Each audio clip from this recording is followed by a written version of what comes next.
What? Ah, half the fucking tokens disappeared. No. What'd you do? Immediately experienced technical difficulties like the champion I am. Oh, Yay that... for breaking everything. This makes me happy. What's going on, Ellie? Okay, so, well, we have 2 tokens. I can see the rest of them. Can we see the rest of them? I mean, you can if you watch the stream. Oh I'm no, now watching the Timmy's stream. gone. There are only 2. Now there's only 1. Oh, yep. Who's the lone survivor? You. Yes! At least I hope GG, that's you. GG, everyone. And now he's gone too. Oh. Well, I held out as long as I could, but in the end, I was truly no match. We're gonna switch to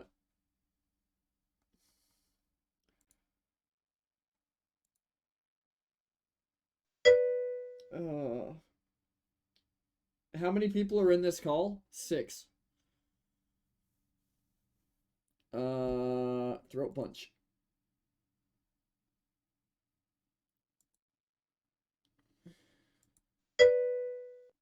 I'm not. I already made a command, Ellie.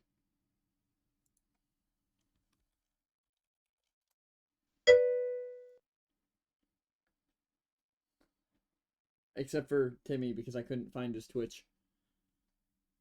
I don't know what to tell you, buddy. I can't find it.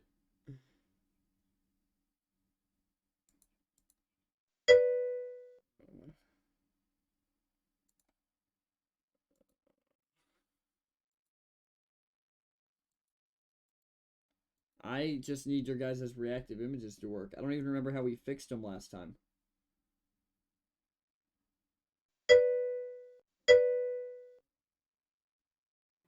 Anyways, alright. Well, we'll go without reactive images until they decide to pop back up, I guess.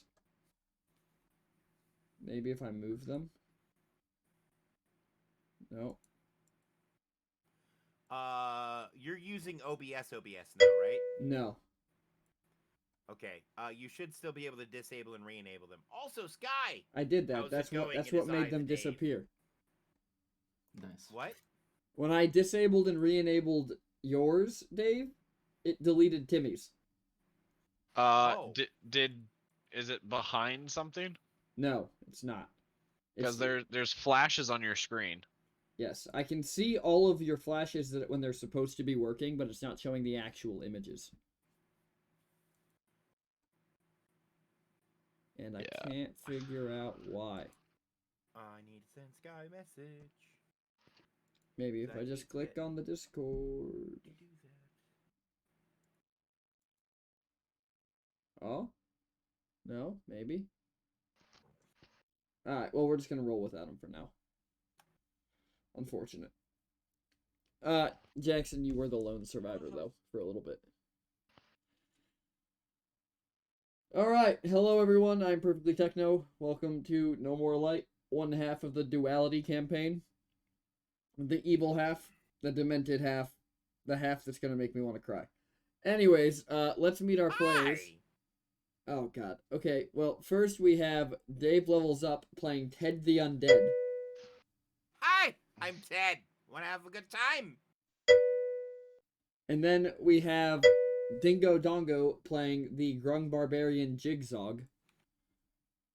Yeah. And then we have Isaac playing Professor Malum. Hello, it is I. The human... What'd you end up as?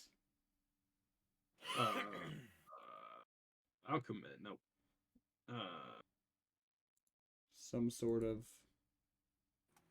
Sciencey boy. Yeah. Anyways, next person.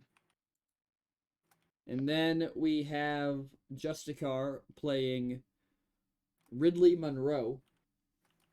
Hello. The human, I don't know what you are. Oh, sorcerer. And then we have Orion playing Sithar, the Rakshasa Bard. He's a real bardy boy. Absolutely. All right, let's get ready. Ready to sell. Ready to sell the small children in my employ to the highest bidder. You're a Wait, monster. are you in fact smelling them first, as you previously said? You know, it's hard not to smell everything in the room when you have a nose like mine. Well, not to mention, I'm assuming those are peasant children. I don't know, Ridley, are you a peasant child? I mean, you guys aren't even together yet, so relax a mundo there.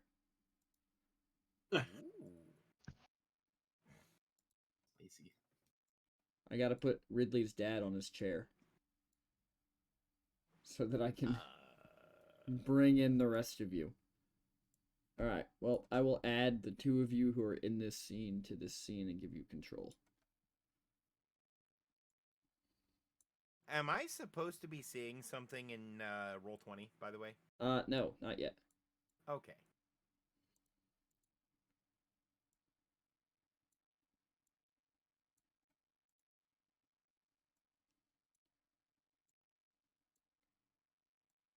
Alright. At the start of our game... They back? I don't think they're back. Yeah, Dave, you don't have a command yet. Wow. Controlled by Sathar and controlled by On my Ridley. command, Dave. Alright. At the start of our campaign, we take place in the desert city of Kali, where the young Ridley Monroe and his guardian Sathar have just been summoned to the king's castle. Because Ridley needs to talk to his father.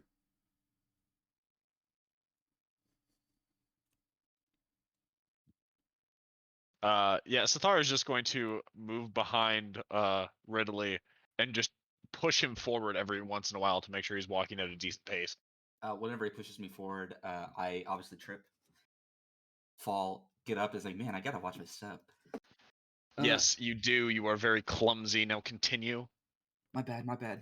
To be clear for all of you, this takes place 20 years after the end of your world building thing. Okay. You guys have tokens. You can move. We cannot move. Oh, I can move. I just can't use the keyboard. Because there's no grid. Is this a door? I assume Devastating. just walk in. It is. So you enter into the house and you cross through a brief hallway with wooden floor and enter what some would call an extravagance, which is just rough-hewn marble that has been pulled from an entirely different continent that has been built into this throne room. And at the end of the empty throne room sits your father, Ridley.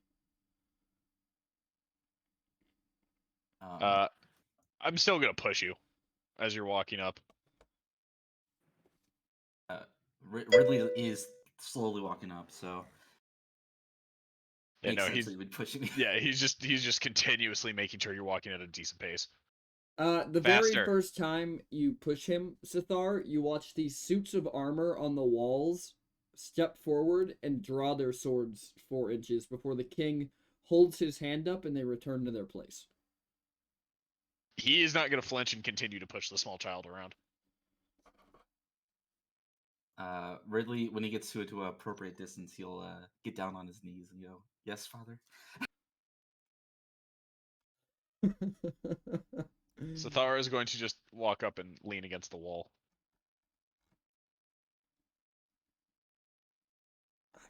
Raynor looks down at you.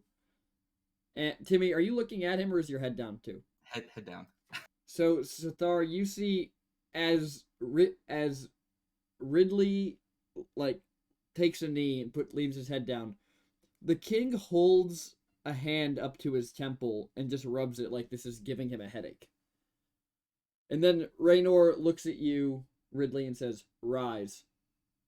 I stand up. Eyes still on the floor. Kid, look up. What are you doing? He's not acting like a king, Sathar. Wasn't that your whole job? No, my whole job was to make sure he didn't die. And he's, alive. Barely, if you call that living. Look up, kid!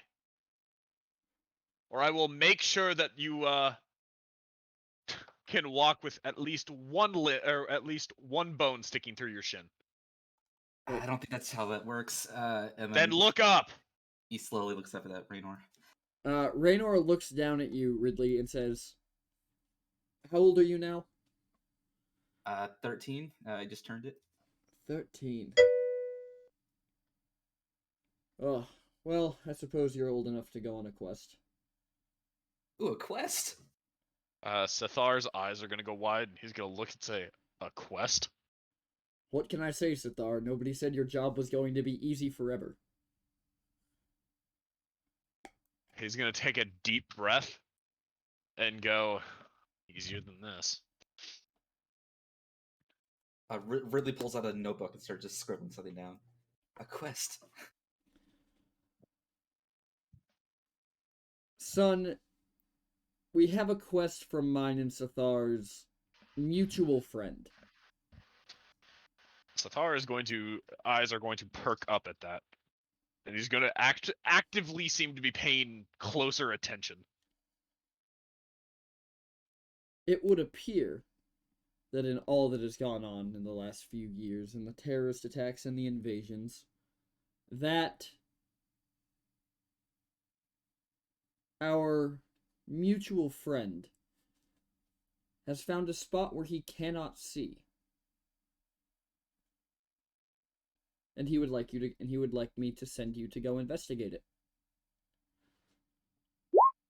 And you are positive that our mutual friend wanted to send a 13-year-old child? He was very specific. Could we give this mutual friend like a name like Dave or something? Like it's kind of getting like a mouthful. No. Okay, so Dave it is. You speak when spoken to, child. Immediately puts his head down. Look up! Does he put his head back up? Nope. Sethar is going to walk over and physically lift his head up. There's like little to no resistance. As I was saying, there's a place in the Far East where we used to have allies where our mutual friend cannot see, and he wishes for you to go investigate it. Okay. I don't even know where the cat ears are, Ellie.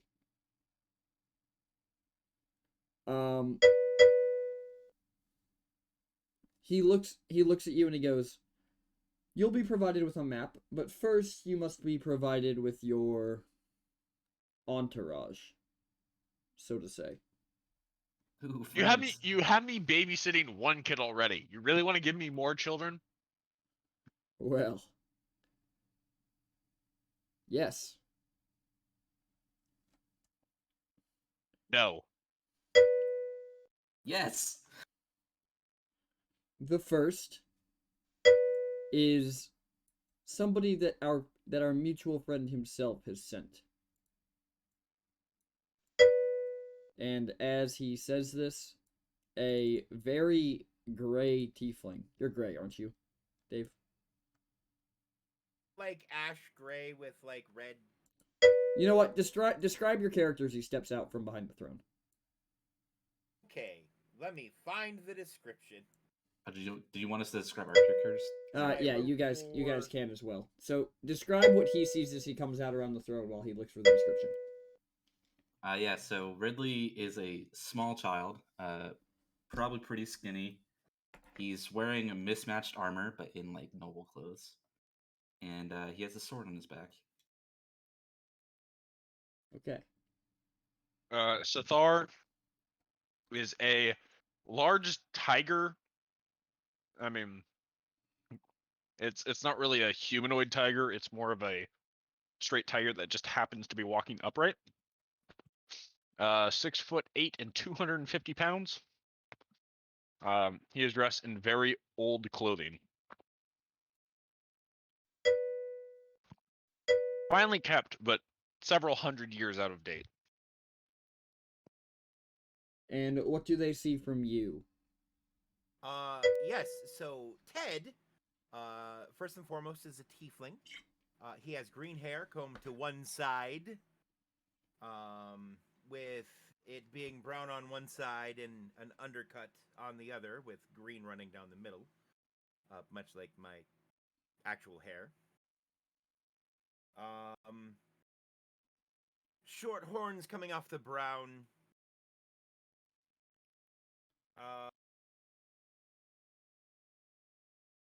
He's a little dead, but it's not super obvious.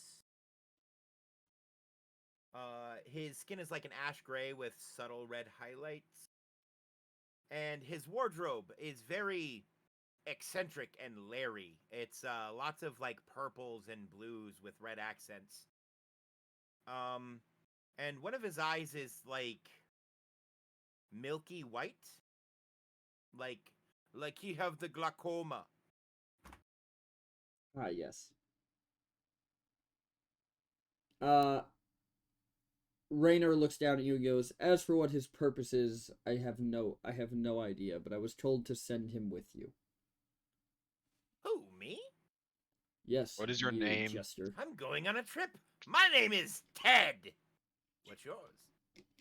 Tathar is just going to stare at Ted and then turn and stare at Raynor and say, if you really wanted me to babysit 2 children, couldn't you have given me an actual child? Would have been easier. A child. Second, I wish the cat had its own tongue. You talk too much. I'll come over here and I'll happily take yours. Tradesies! Ted cuts off the end of his tongue and hands it to Sathar. Thar is going to look down at the Dave, roll little a bit of D4. tongue. Okay. We're using D&D Beyond for rolls, by the way, so chat can see them. Okay. Excuse me. Hey, you should Let me finish getting into there then. You should move the map up a little bit.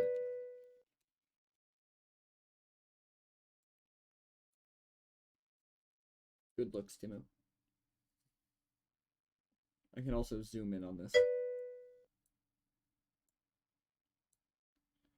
Ridley kind of like lightly elbows Sethar and goes, "Don't be rude. Take the tongue." Sathar is going to take it, look at it for a moment, and then just eat it. 1 second, Ellie. Roll the 1! You take 1 damage as you cut your own tongue off. Okay, Or I didn't a piece of your cut tongue the off. whole thing, obviously. Well, that's what 1 damage is. Right. He's gonna take the very small, what I would assume is like a sashimi piece size, and just throw it in his mouth and just eat it. Oh, And then yeah. kind of like do the whole that didn't taste very good, like where you roll your tongue against the top of your mouth and go, Sathar, Okay. it doesn't taste good. In fact, it tastes rotten. yeah, well, that's I figured that, and he's just rolling it against, and he stops and goes, "How long have you been dead?" He's gonna spit on the floor and like hold his hands out. Interesting question. You see, I'm not dead. If I was dead, I wouldn't be having this conversation with you, would I? You really should learn how the world Raynor works, boy. makes eye contact with you, Sathar, and says, "Remember, our friend here is very much alive." He's gonna pause and go, yes, I know you are alive, dead on the inside. I can taste the lies on your tongue. Ugh. We're all dead inside. Some of us just don't know it yet. Like that one. What's happening? As he says that one, a prisoner is dragged into the room. Who I meant to point at, but it works. And they are very Wow. large. Over the entire screen. Because tokens take a while to shrink down. Oh, and just because I didn't mention the height, he's like 6 foot tall. The prisoner is dragged in and just tossed through the doors as if the guards don't want to come inside the room. Can Ted walk up to the guy and start poking it to see if it's alive? I mean, the guy is very obviously alive. He's very I'm still unhappy. gonna poke him with a stick. Thanks for the bits, Yeah. Ellie. Very unhappy.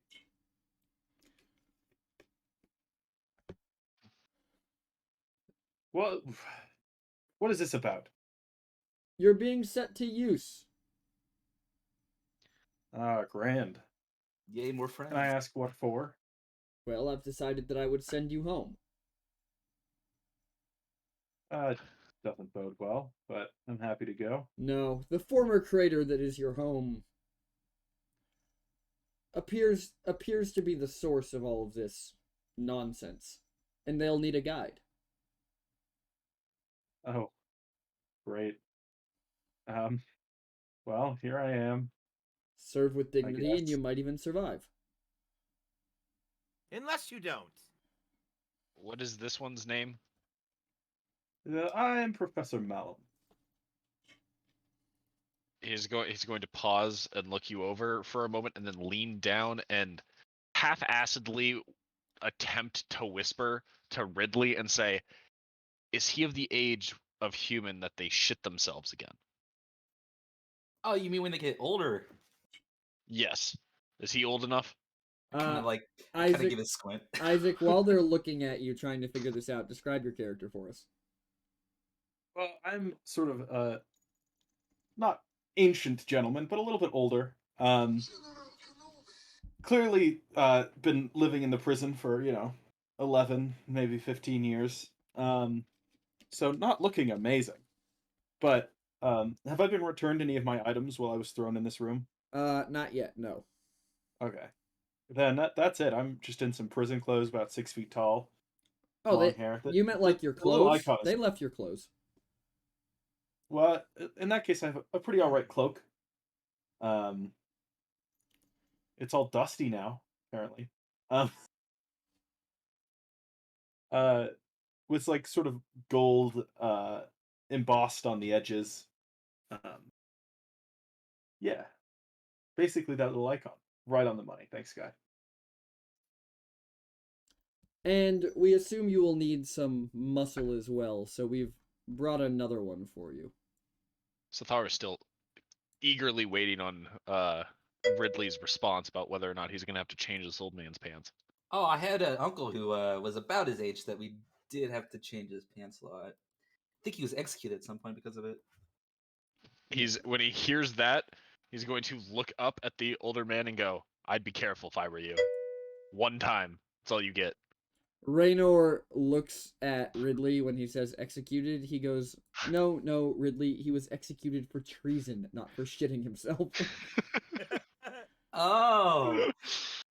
Sathar is just gonna pop Ridley in the back of the head when he confused getting executed for treason for that. Anyways, for those to whom it may concern, this is the final member of your group. As if Raynor says this as if he can't find a more dignified word for it, no matter how hard he tries. Ted will look around, see the frog, and go, "I found dinner. Where's the new friend?" Watch your mouth. Talk one more out of line, I'll whoop your ass. Oh, he's adorable. Oh my god, it talks! Dingo, describe your character. Can we call it about- Fluffy? Like 3'3", your average, like, he's just like a bipedal frog, just like crazy buff. He's like a barbarian, so he's just absolutely ripped for no good reason. He has like a whole Winnie the Pooh thing going on where he doesn't wear pants. Just the top half like leather, not armor, but like leather padding, in a sense. Yeah, average, just green, like your average frog. Somewhere's clothes it thinks it's a people. It's speaking more eloquently than you are. This is Jigzog. Have a lot going on. I'm I would sorry. say it's a What pleasure is to your meet you name? all. Zigzag. I would say it's a pleasure to meet you all, but after the last 30 seconds, really not been to play. What would I roll to attempt to pick up the frogman and hold it like a baby? Give me a grapple check. Cool. I fail then. Because I'm assuming the frog doesn't want to be picked up and held like a baby. Wait! Yes! Yes, he does. I'm casting a spell instead. What spell? Suggestion. You should let me pick you up and hold you like a baby. What's the save? 15 wisdom. Give me a wisdom saving throw, Dingo. Give me 1 second. Fucking hell. Well, you want to be picked up and held like a baby. I pick him up and hold him like a baby. I will call him Fluffy.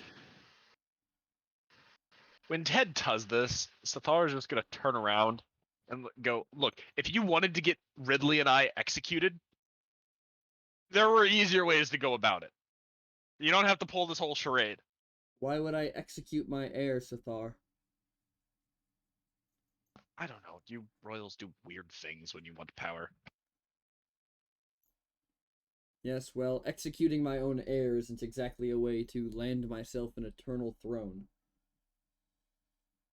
Nor Know a is guy it- who could help with that, though. Ah, yes, the so-called demigod. I know 2 guys that could help with that now that you mention it. I'm related to one of them, and the other one did a thing.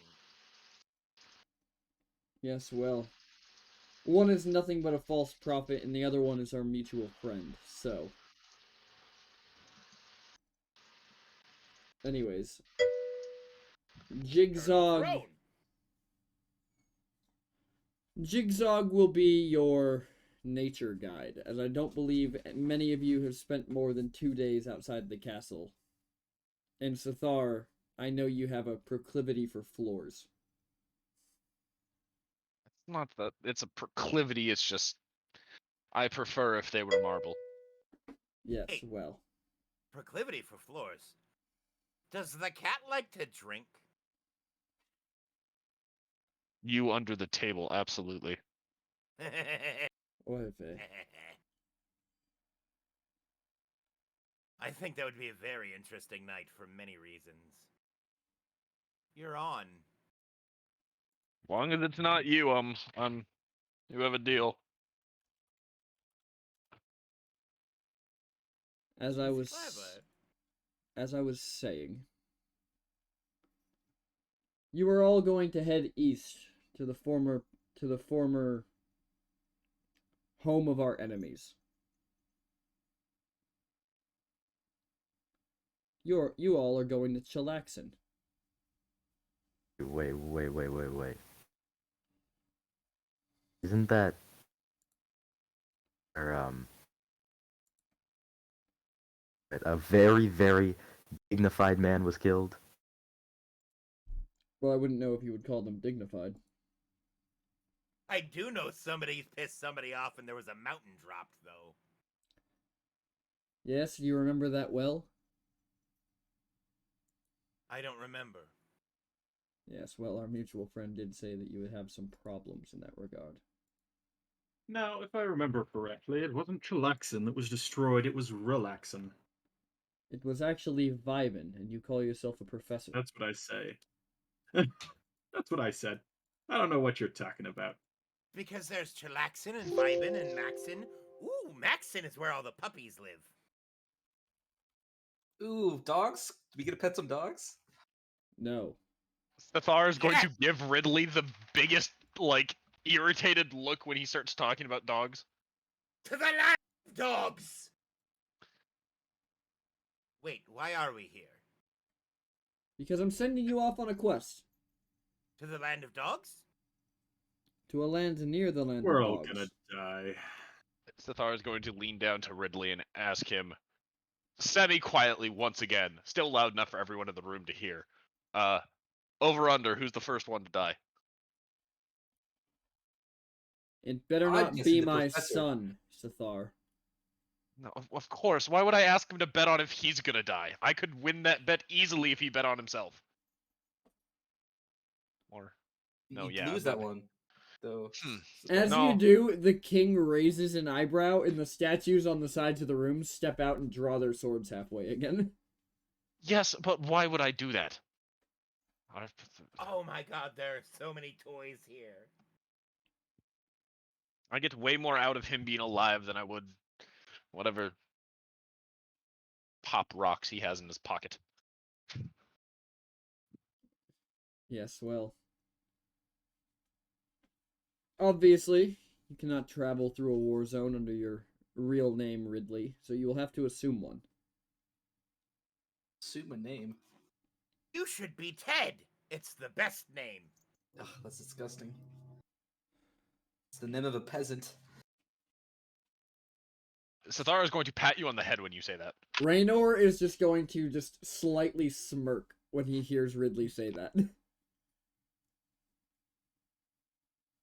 Thaumaturgy. What are you Flip doing? switch. Be careful who you call a peasant, boy! You know, being And louder then really doesn't make you instantly not a back to peasant. normal. I'm sorry, what was that? I said, being louder doesn't make you not a peasant. Actually, do me a favor. Roll your,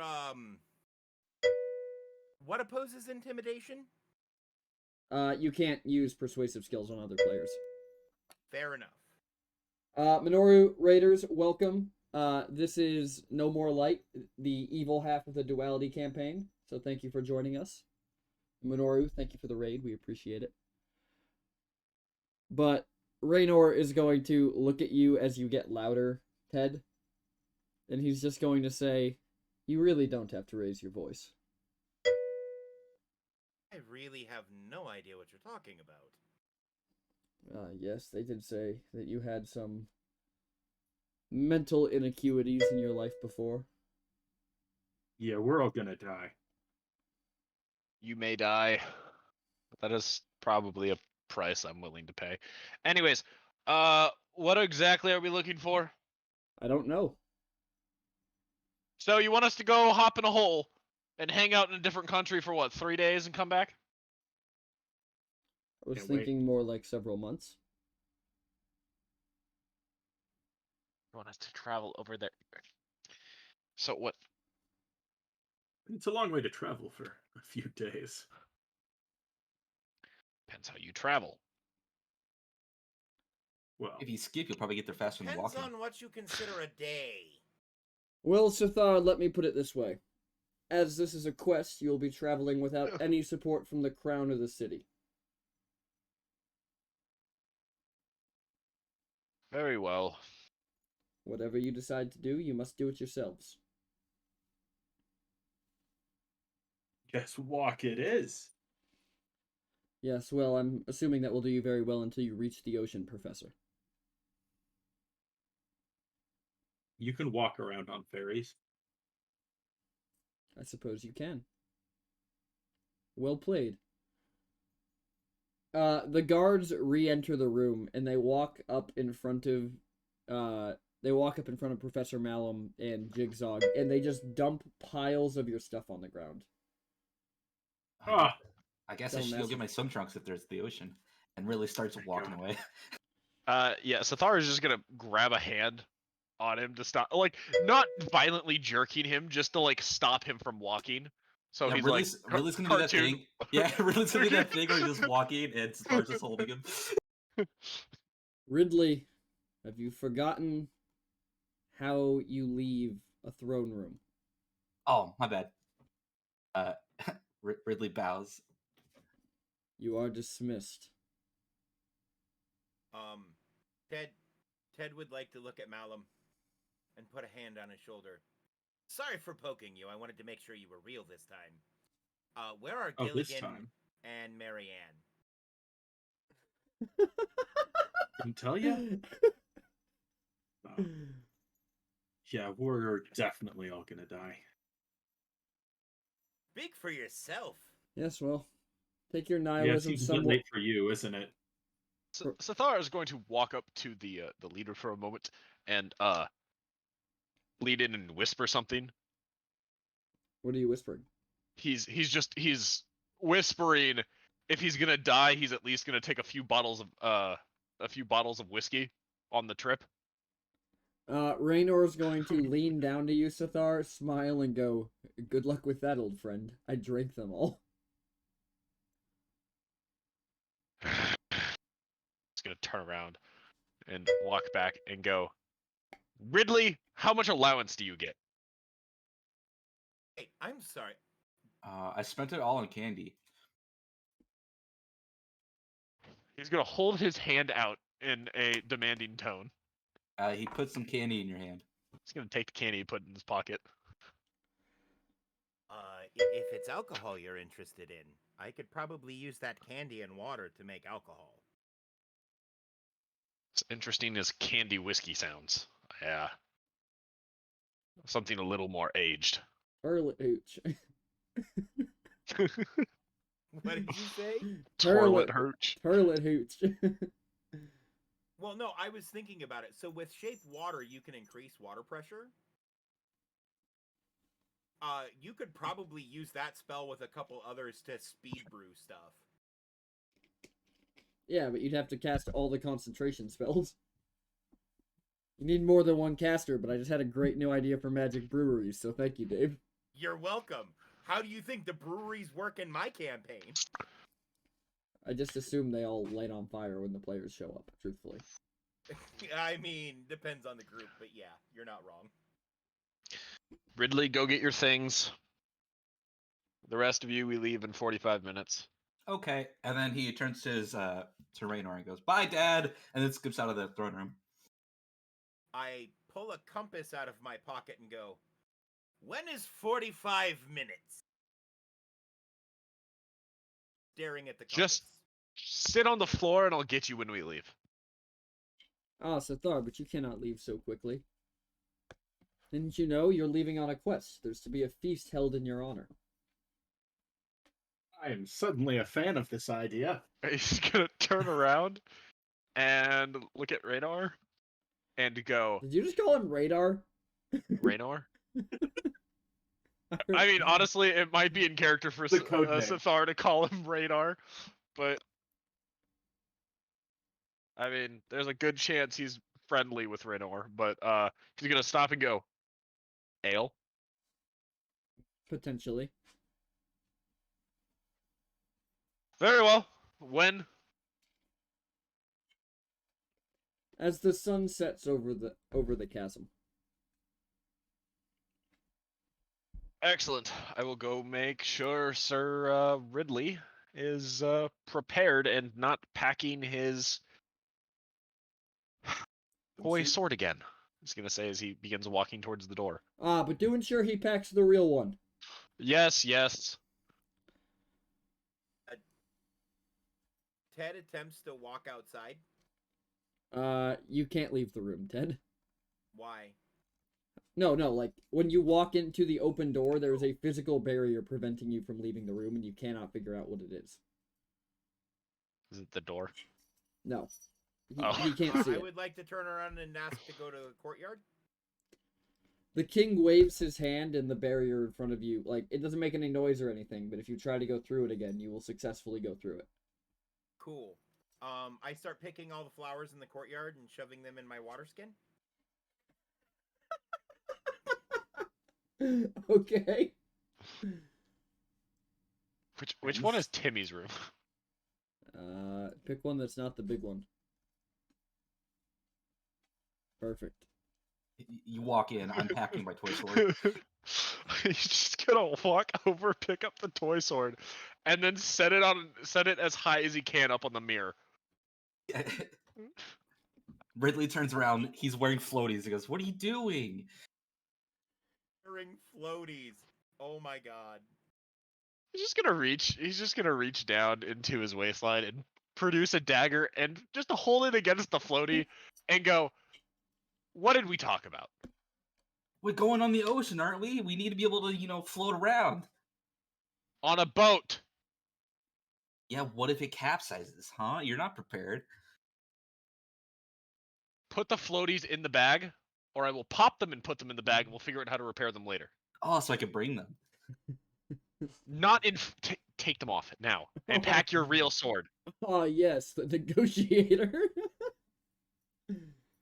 Yeah, I take the floaties off and just start, deflating them. How are you deflating them? Are you just holding the little end and squeezing it against your body? Yes. I was just gonna lean over with this dagger and pop one of them, and then just stare at Ridley. Ridley, mouth agape, just... How am I supposed to survive now? You still have one arm. Give me the other one and continue packing. He like carefully like hands it over. Star's just gonna take it and like in one hand because he has much larger hands. He's just gonna like slowly deflate it. I have a question. Yes. Do we have a rogue? Nope, Okay, so I'm the rogue, is what I'm hearing. probably. Sure. Unless Dingo decides that he's gonna use heavy stealth. Well, I have No. proficiency in sleight of hand, stealth, and thieves' tools. Dingo, do you know what heavy stealth is? Some call it Russian stealth. It's definitely not my playstyle. That's what I know. It's Russian stealth. If there's no witnesses, you're still being stealthy. Oh wait, then yes, that is very much my style. I take that back. Meanwhile, in the throne room, what are our two prisoners doing? I assume I'm not allowed to leave. Oh no, I took, Yeah, I I'm took the gonna make frog that with me. I'm assumption. still holding it like a baby. Oh, well then, Dingo, you've been taken with. You have been absconded with, sir. Damn it. Football carrying the frog. At least get a flower. Yes. You can help me Right. pick them if you would like. Malum, that leaves you And alone we're, in this we're room. shoving them in this water skin. Malum, that Good luck. leaves you alone in this room with the king. So, would you perhaps explain further what we're investigating over at the ruins of my own civilization? Well, you see, the real reason we're sending you is because you have an innate understanding of how the Academy works. You were a part of it when we kidnapped you, what was it, 10 years ago? Something like that. Not that I'm counting. No, I'm sure you've been counting days. Like some sort of peasant. Ah, yes. Us mortals really gotta stick to the unit of time we know, huh? No, not mortals. Just those who know their place. Glad to know I know my place. Seems like a good way to not be dead, quite frankly. How many days has it been, Malum? More than I care to think about. 1,872. No, it's been less than that. Wait, how did he say that from out there? Thaumaturgy. Regardless, we are hoping Wait, how that did he say that from out there? we are counting on the fact that you can use your academy connections once you arrive in the city. Okay. After Well, all, there was no city. well, Chilaxin does still exist. Ah. So you've been lying to me. There are survivors. Very few. Mostly military. I'm sure you'll fit right in. Ah, yes, I've always been known for my military might. Well, I'm sure they're But very if Drayton's is like tie. I'm sure they're very lacking in anybody who knows how to build anything productive after their purge. Well, that's wouldn't be surprised. You did in fact purge.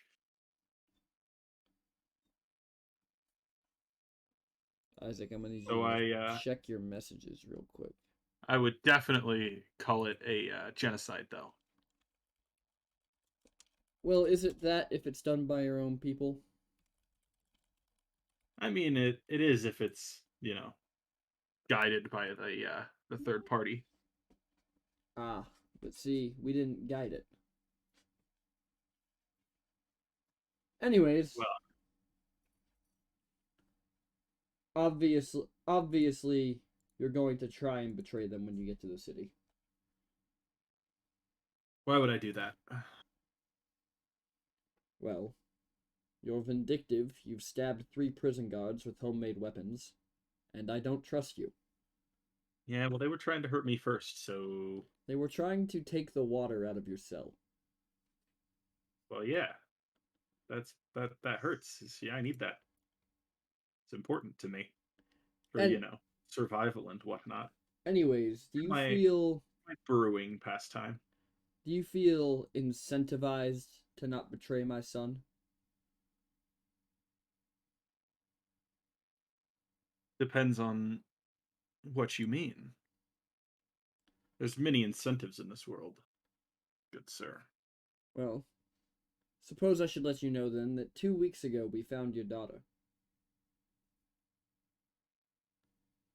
What do you mean? How did how did she survive? What? That we don't know. But if you betray us, I can assure you she won't survive a second time. How do I know you have her? This isn't some ploy. He tosses you a stone. I'm gonna pick it up. When you pick up the stone, you hear your daughter's what you clearly remember is your daughter's voice begging, saying that she has no idea what somebody's talking about. Obviously, it was a sending stone that somebody took when they captured her. Look, if you hurt her, You'll what? well, you are putting me directly adjacent to your son. Raynor steps off his throne and walks up to you. Believe me, Professor. There are far worse things than me that wish to see that boy kept alive. I'm sure there are.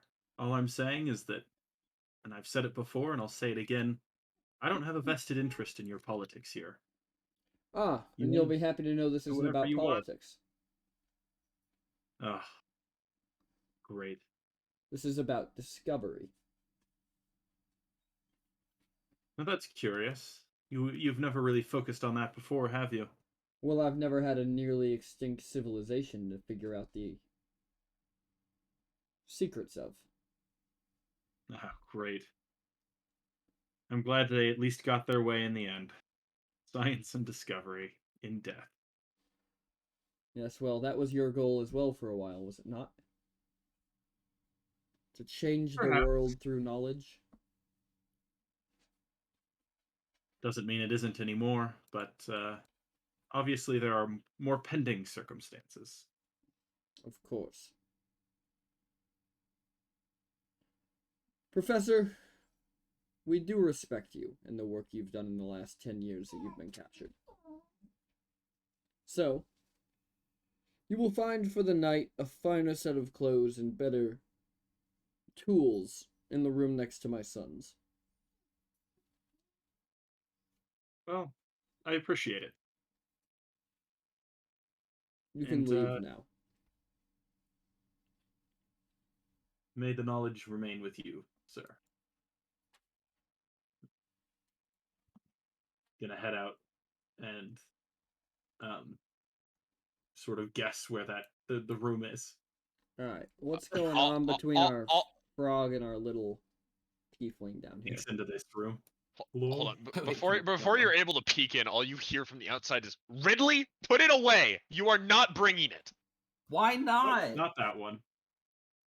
I would like I will walk up to Jigzog as Jigzog is collecting flowers and give him a little crown of flowers to wear.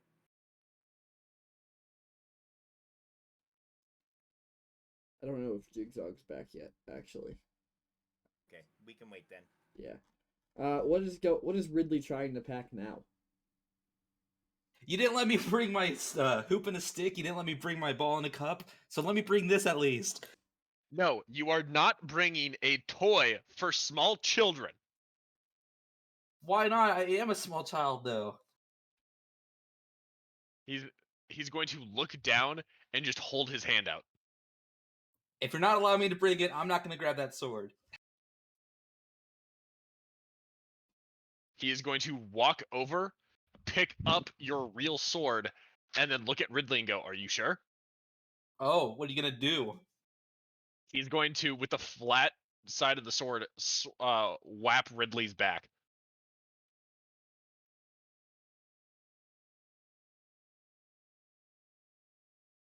Just, ow! Why? Give it What's to I me. gotta do? No. He's gonna hit him Why? again. Ridley. Malum, you hear all this happening from the next room over. Yes. I'm just gonna like quietly say to myself, we don't involve ourselves in the politics of the world. Ridley. No, Give I'm me the bringing toy. it. You can't stop me. He shoves the he's holding like a stuffed animal and shoves it in his bag, and then quickly throws a bunch of clothes and books on top of it. He's just going to pause for a second and go and lean down and put one hand on Ridley's bag.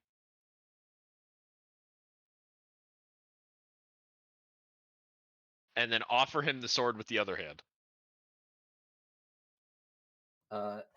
Ridley keeps both hands on the bag and says, "If you let me take it, I will take that sword."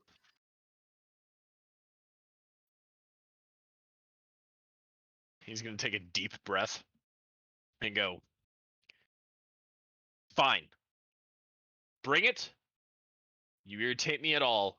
I will make sure you watch it burn." Still with the sword extended, and he's going to release the hand on the bag. Understood? Fine. And Ridley grabs the sword. All right. Back to our garden. Jigzog, you've just been given a crown of flowers. What do you think of it?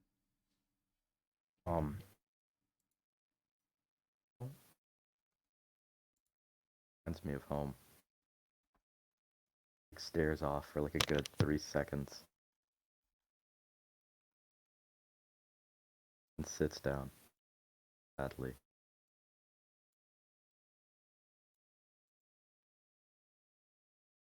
Are you okay, small one? No. You seem negative emotion. Never get asked to be taken prisoner. Never asked to enlist in the army either. Kind of just take you. And they build you up and then throw you out.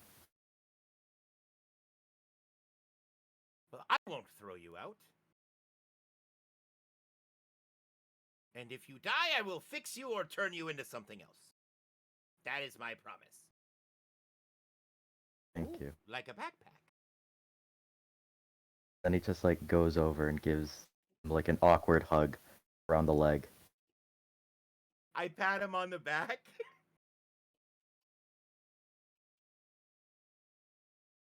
Villainous bonding. Yeah, and then I climb up on his back and like ride him like a, like Yoda did to Luke. Just Yes. That same thing. I'm into this. God damn it. Alright. Does anybody else have anything they want to do before the feast? And if we see something scary, I can throw you at it.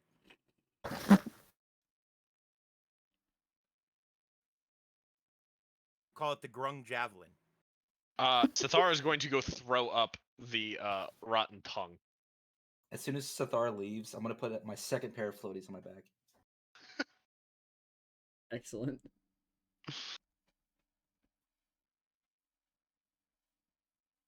Yeah, you're gonna have to walk a distance for that bathroom. It's all the way on the other side of the building.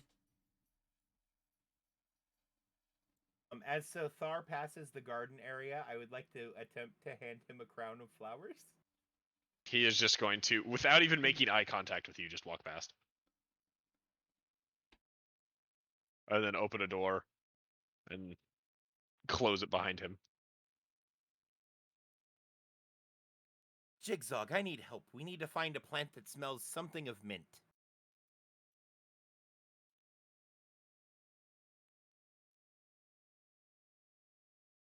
Jigzog? Dingo? I have to go do something. What?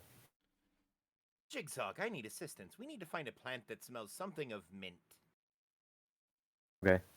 He like scurries down and just starts picking flowers and sniffing them.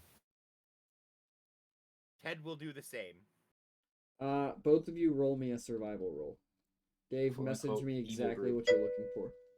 Catnip. Oh god, okay. Am I gonna have to homebrew? Catnip's in the funny. mint family. I know, but I'm gonna have to homebrew catnip and how it affects the Rakshasa, especially because Jigzog nat 20! Yeah. Hey, so I'm not even gonna roll then. Jigzog, you bring him just a bunch of different plants that smell of varying levels of mint. I did it. I did my job. It's amazing. These ones will be good for tea, and this one is for the kitty. Okay. And I climb back I- on his back. And I shove all of the mint plants except for the catnip into the water skin. Jesus. Thar is going to step out of the bathroom and just start walking back to go check on Ridley, who has no doubtedly done something dumb. All right, Ridley, have you done something dumb? Ridley's just playing with his hoop and stick in the hallway. You can hear it, Malum, as it bumps into the walls because Ridley is not very good at this game. No, absolutely terrible.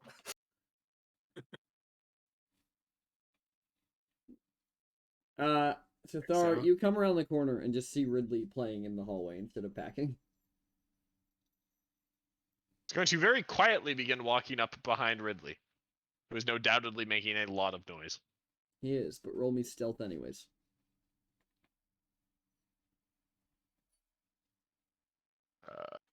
Click. Oh, click that. I see. Yeah, he doesn't hear you at all.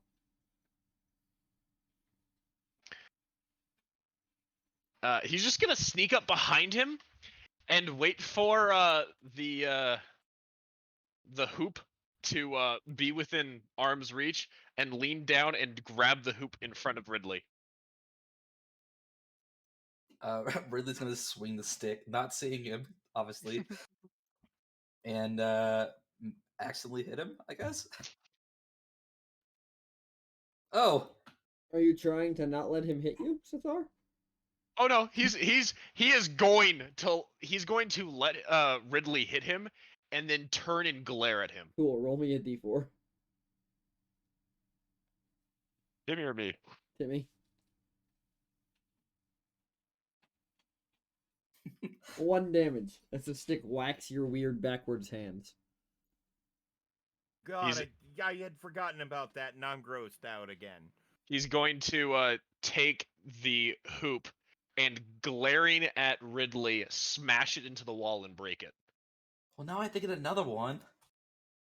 He's going to lean down and grab like kneel down very calmly, very carefully, and move a hand up and just grab Ridley's throat and go, "You hit me again, and I'm going to take your arm."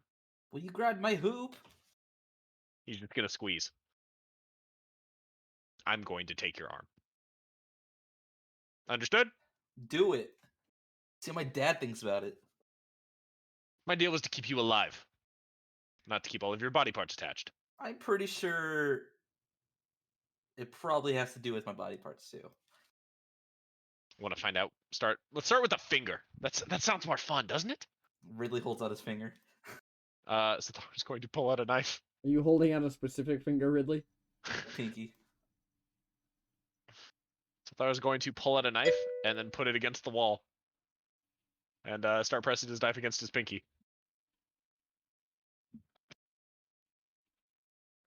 The only thing in my head right now is the TikTok audio. Damn, that little kid is hardcore goth. Hardcore goth.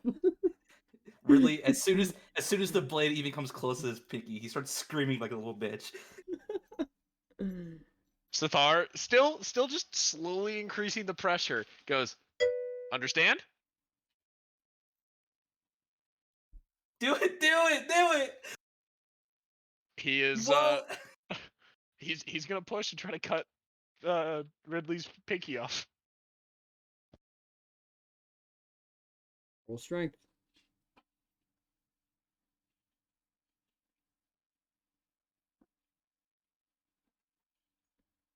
Ridley, you and Sathar both look down as you hear a thunk and your pinky hits the floor.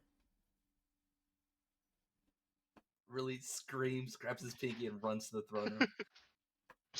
As he's running, Sathar is going to pull out a journal and write down some healing words to heal Ridley so that he is no longer bleeding. I wouldn't reattach his pinky, but Roll me a d20. can I not just roll my healing word? Oh, you can, but you're also rolling for the magic surge table because you're using healing magic. Oh, okay. What am I rolling? D20? Yep. That and that.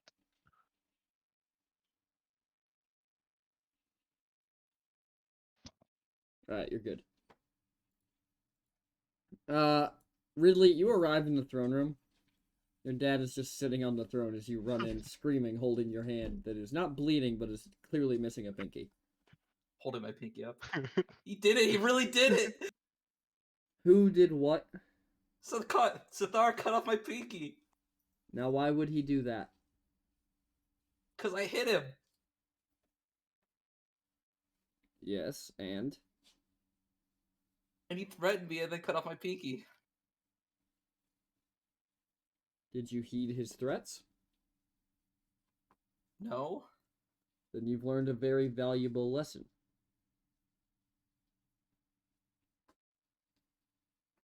I don't understand. What did you come in here hoping for, Ridley? To get my pinky reattached? Ah. Then it's a lesson you won't enjoy.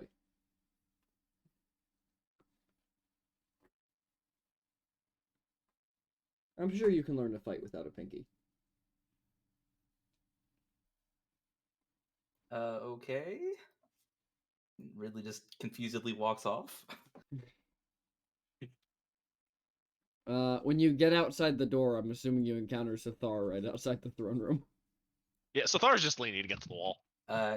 Ridley just walks right past him.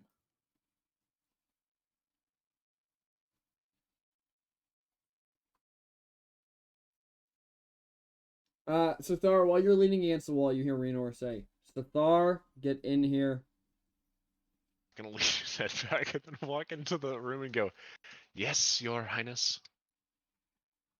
If you remove anything functional from my son, I'll send you right back to where you came from. Oh, well, good to know that I still have limbs to choose from then. Yes, well. You have 2 toes and a finger left. Other parts. I don't think he's using that brain very often. Anyways, I will be sure to meet you at that. The feast. Yes, the feast, not the drinkathon, of course. Anyways, For cutting off my son's pinky, I'm afraid I'll have to withhold the mead. he's gonna blink. Even your actions have consequences, Rakshasa. Yes, I am aware, but so do his. And he needs to learn to And either fight back or heed those in charge of him. And as far as I'm concerned, both lessons have been learned.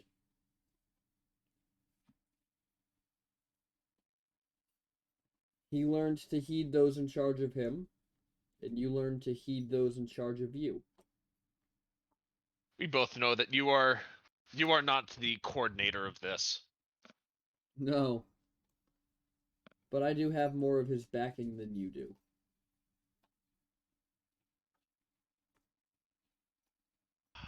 One slip up 300 years ago, and I'm still hearing about it. Yes, well, it was a very significant slip-up, wouldn't you say? If I remember... No, not particularly. It's okay. You can't be worse than that... You can't be worse than the last demon we had on the castle grounds. Only job is to check for magic, and yet... Boom. Well, technically the last demon you had. He's just gonna give the king a sly look. Care to finish that thought? Oh, I just word gets around the Nine Hells. You have a particular appetite. Can't blame you. Cannot blame you. Most mortal men have the same appetite, but just be careful. I would recommend you do the same. Well, I need mead to be careful. ET Discord. Anyways, I will see you at the drinkathon. I was gonna say as he turns around and He's going to bow, half-assed reluctantly. He's gonna bow and then walk towards the door. As you leave the door, you see a bunch of servants beginning to carry stuff in. And we're gonna cut to intermission so we can change scenes and do bio breaks and all that. Okay. Do any of them have mead on trays? Nope. Damn it. Okay. Alright, everybody, we're back. Ah, the tokens are fucked again. God damn it. Hello, Clarice. Anyways, a couple hours have passed. A bunch of people have filtered past the two of you in the garden. Can we, if Jigzog's into it, as people pass by us, can we just hand out like flower crowns? I'm very much down for this. Yes, the people are confusedly taking your flower crowns. Huzzah!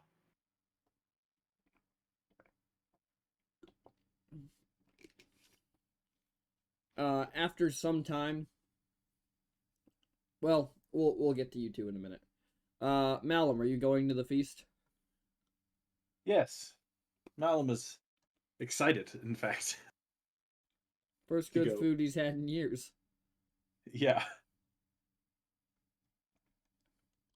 And what about the two of you? Ted and Jigzog. Well, I'm assuming Jigzog needs to eat. I'm never hungry anymore for some reason. Yeah, no, I'd like to go and eat. I've been prison for more than I'd like to admit.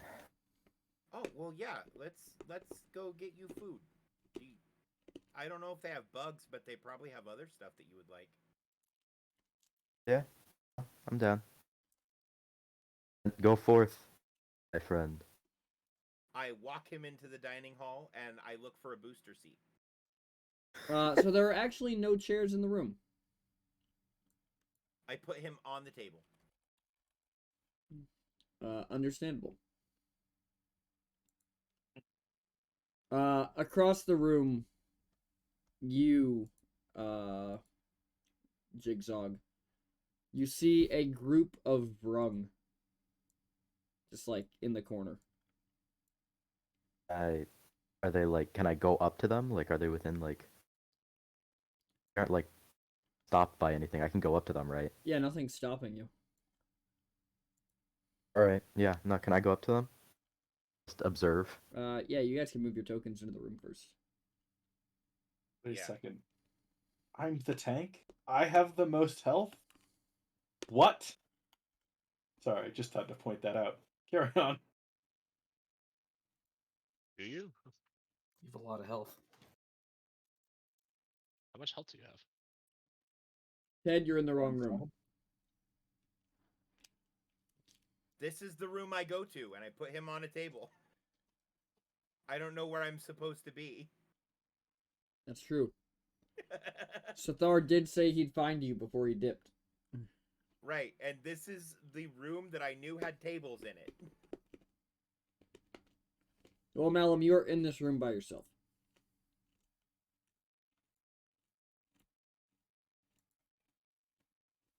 Wow, that and all the other people here to celebrate our quest. Yes, well, you're the only one from the party who's there, and laid out across the table is almost every food you could imagine. I am going for some like fresh fruit that I'm going to immediately pocket a little bit of. I look at Jigzog. Are we supposed to eat the tables?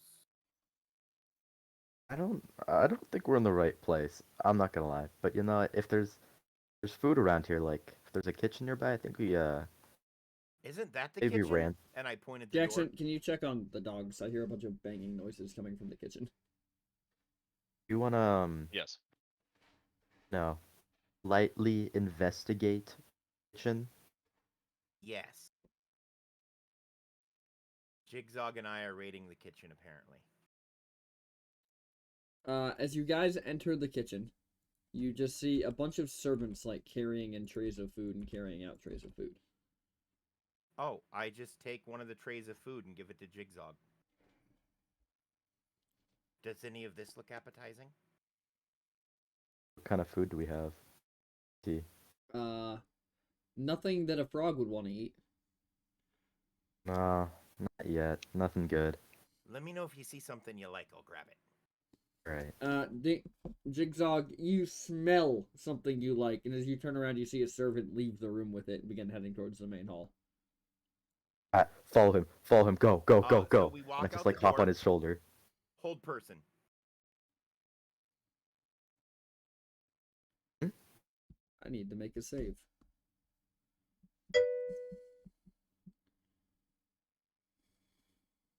Yeah, but It's Dingo's not a bullfrog, he's a grung. It's a DC 15. I'll laugh so hard. Never mind, I didn't take hold person. I was gonna say, either way, he beat the save, which is even funnier, arguably. He just walks out So the I'll door and walk up to the- continues down the hall. So I'll hurry up. I'll hurry to the servant and grab the servant's shoulders, and I'll go, that one's for us. And I just take the tray from him. He looks at you when you say that and goes, "This tray is specifically for the Vrung ambassadors." I point at the frogman on my shoulder. This Yes. tray is for No. us. Back in my day, I too was a Vrung. You know, my people, we, they really didn't teach us this in class. We left here. That's my food. We left that's my food. And if you'd like, I will roll an intimidate. Sure, roll intimidation. How do I roll intimidate? Never mind, I think I figured it out. I figured it out. That's a natural 27. Yeah, it is. Holy hell. Yeah, he's just gonna hand you the tray. My bad. I'm gonna go piss. No, he hands you the tray and walks right back into the kitchen. Okay, I set the tray on the table, and I put Jigsaw on the table. It's right next to us. Yeah. Just start eating. Jigsaw, in front of you is the most delightful layout of bugs and beetles that you've ever seen in your life. And I haven't eaten this well since Ever. before we went to Cali. And Yeah, I'll just start eating it. we'll cut back to Malum. Malum is still going through and just pocketing all of the like sort of half pocketing, half munching on some fresh fruit. And then once he's pocketed like a sufficient amount, starts looking for some like heartier things. Maybe some like carved meat. Alright. So as you're pocketing stuff, you slightly catch Raynor's eye and you just see him kind of like laughing under his breath. What an ass. Look, I don't have any remorse for this. All right, I do what I must. Raynor Don't get leans dirty. Raynor leans over to the bards and whispers to them, and 10 seconds later they begin playing a song that you've become very familiar with in your time in the dungeons called The Fall of Vibin. Right. I'm going to take my sliced meat and just go to the corner of the room and eat up. Because I'm not going to let a bad song ruin my meal. Can the fall of Vibin, can the dirge of the fall of Vibin or whatever it is, end with the line, and we all know it's a shame when the batteries die? So the singer of this song is actually a Kenku. So the actual sound of the Fall of Vibin in the song is the sound of a mountain landing on a city in the distance. Nice. I don't eat, but I will eat that Kenku later. Jesus Christ. What? Okay. Moving along, Sithar. Well, first off, Ridley, what are you doing out in town? I'm looking for a healer. Okay. You would know because you're a noble that healers are regulated by the state.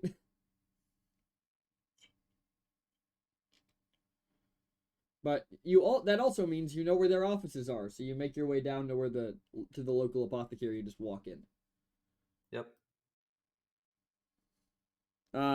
The man behind the counter looks at you and he goes, "How can I help you, lad?" Yes, I'm looking to reattach a pinky. Okay, yes. Do you have your official documents? I pull out my family seal. Yes, but son, typically there are words attached to the seal. Do I have papers with me? Not the kind that you need. My family papers? Your patents of nobility? Do you carry those around with you? If I had my backpack, then yeah. I mean, I'm assuming you'd have more toys than papers. Would you have remembered to pack them? I would have definitely remembered my papers. All right. Well, you can root around in your backpack and show him your papers. Then I shall do that. He takes your papers and he looks at them and goes, "Oh, Lord Monroe, my apologies," and he bows to you. My apologize. It's Mucho okay. I queso. just gotta get this pinky reattached. Unfortunately, my lord, I can't do that for you. What's that? Your father sent out an edict several hours ago saying that any of us who returned your pinky to you would lose our hands. Okay. I quite like my hands, my lord. I'm really confused. Out of character, but okay. He doesn't want you to get your pinky back. Yeah, but based on my backstory, I'm pretty sure you would want it. Sithar's Yeah, give me a survival check to see how well you can track Ridley. can I argue it is not only at advantage because I know him and am a tiger, so I have a pretty good sense of smell, but like I've spent literally every day of Ridley's life with him, Yeah, so I would have a pretty you can in fact reasonable guess. argue at advantage.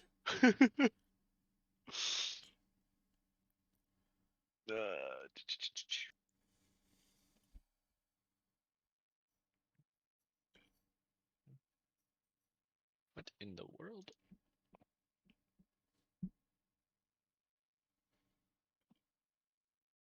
Apparently, yeah, I don't know where that went. All right, I gotta resign into D&D Beyond. Oh, nope, it's right there. Survival.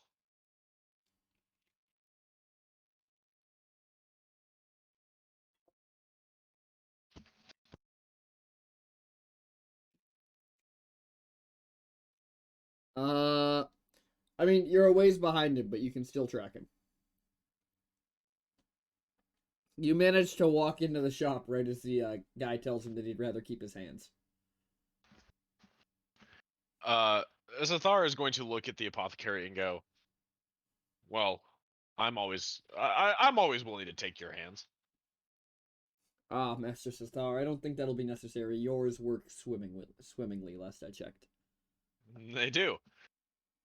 I tell you what, why don't you go into the back for a moment? I'm gonna have a word with Mr. Monroe. Absolutely. And he's gonna look at you and go, Sethar. And he's gonna bow to Ridley and go, my lord, and just walk into the back room.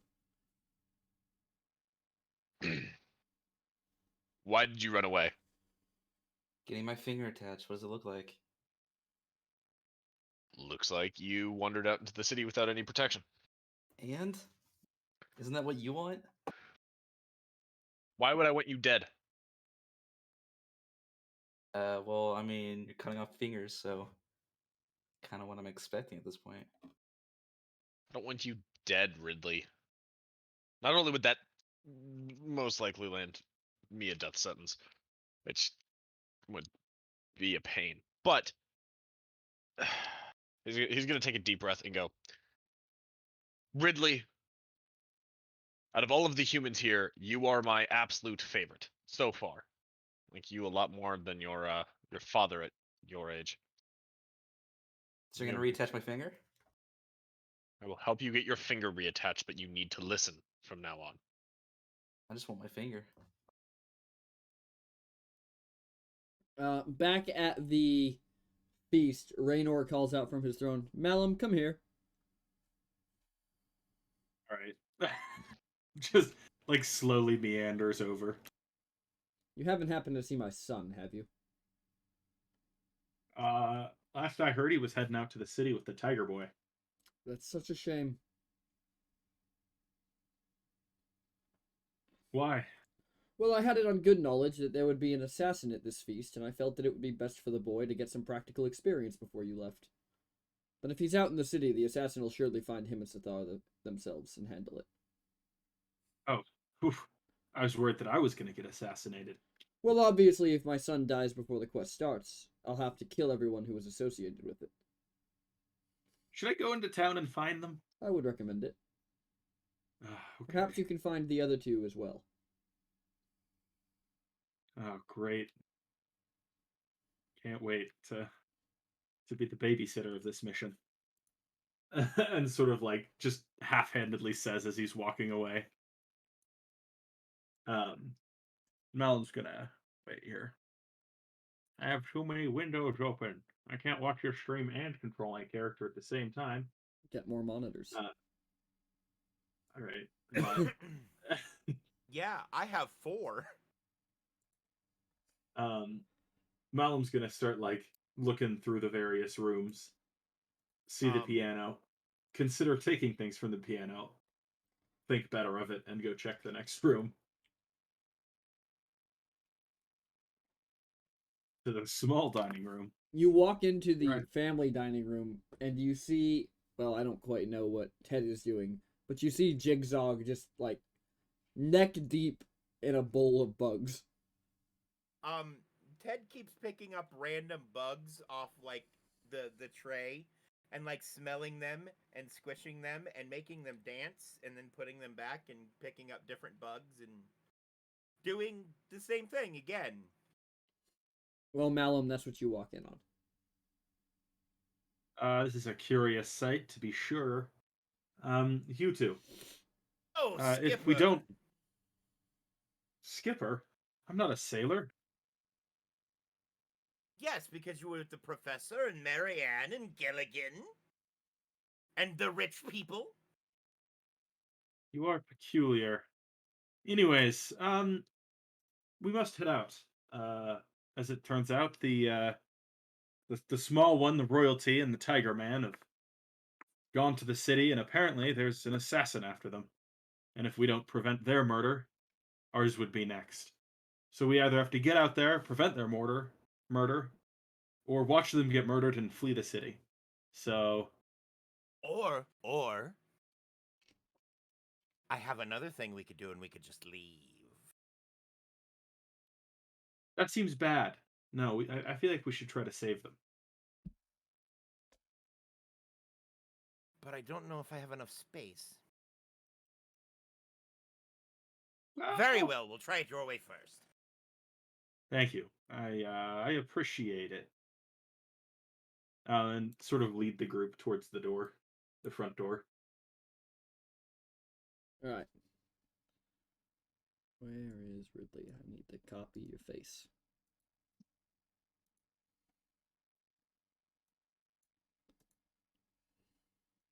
So we'll put Ridley down Everything here. changed. Yep. You guys are now on the city map. Oh, look at that. That's the wrong thing.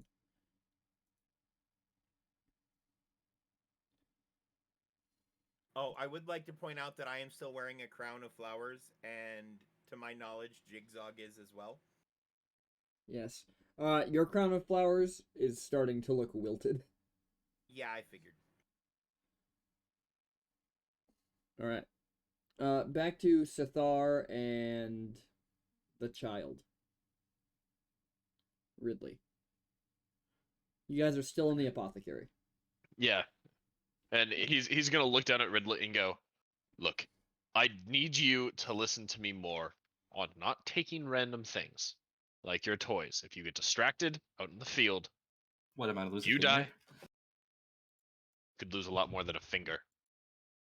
Yeah, well, it seems like I've already lost something, so... He's gonna sigh, say, "Open your hand." Really opens his hand. Your pinky is still there. No? You still have it. You haven't lost it. Yeah, but it's not attached.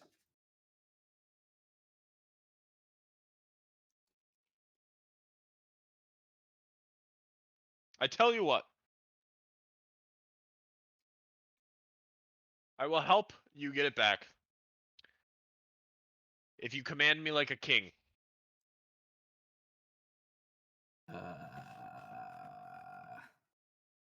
Yeah, he sets his piggy down on the counter. He kind of looks around and he fixes his collar and goes, Sathar, get my piggy back on my hand. Hello, sir. Oof, Little less vibrato in the voice. less vibrato. I don't even know what that means. Demand it of me. Don't ask me. Don't kind of ask me a question.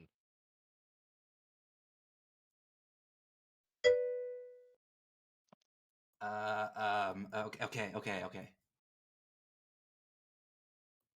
Sathar, pinky hand now, please.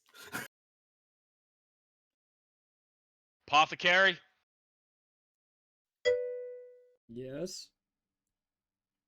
And he Come kind here. of peeks his head out from behind the door. Jackson, did you delete your token? No. Oh, there it is. He comes out and he looks at you. Yes, Master Sata? I need you to reattach. Lord Monroe's pinky. Unfortunately, sir, your edicts do not overrule those of the royal family. Unfortunately, I am well aware of that fact. However, have I ever told you the story of a few of my friends within the Institute? They're always looking for brand new magic dealers to test a few things on. Especially after those damned spell plagues that ravaged the city not too long ago. They're always interested in how the next strain is going to affect any sort of magic user. And as much as I'm sure you enjoy using your hands, I think Lord Monroe, when he ages at all, would remember such a transgression against him. Master Sathar, I'm very aware of the rules of the Institute. The apothecaries are run by the Institute.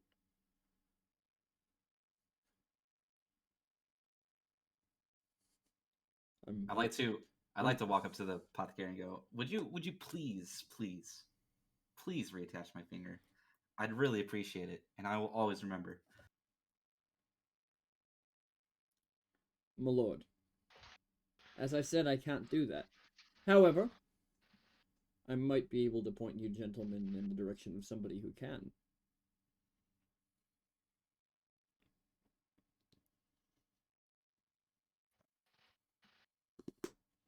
If that would pique your interest. Thar is going to lightly growl in the background, just like, just kind of like a. I don't enjoy runarounds. Yes, well, I don't enjoy running at all. We all have our preferences.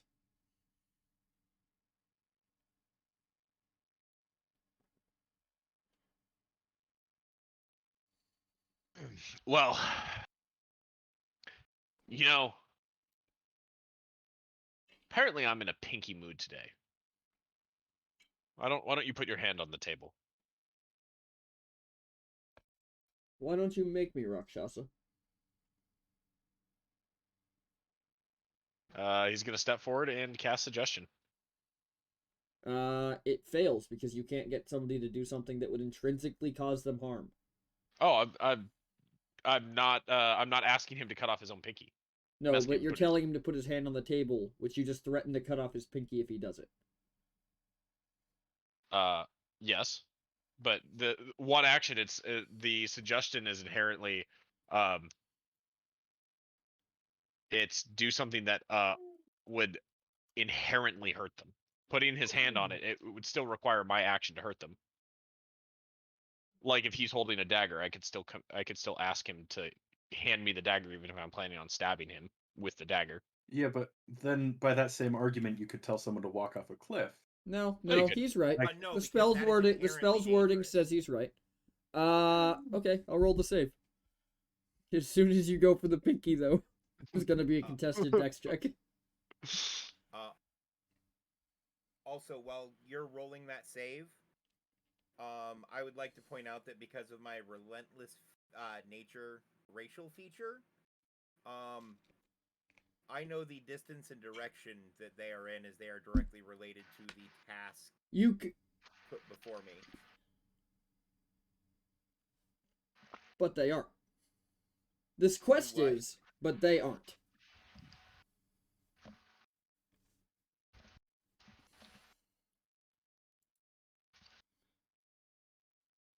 We can get into that more in a little bit, Dave.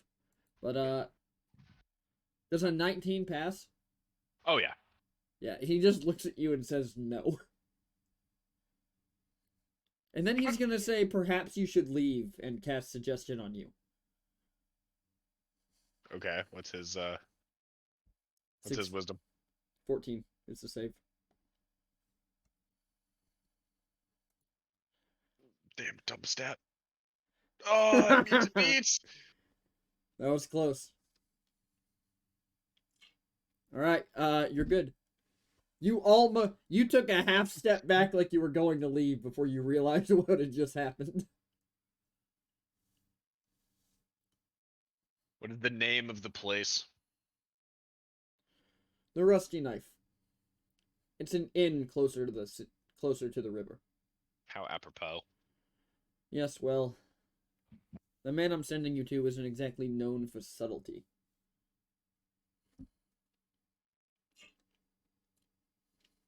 Very well. What's his name? Fuck you.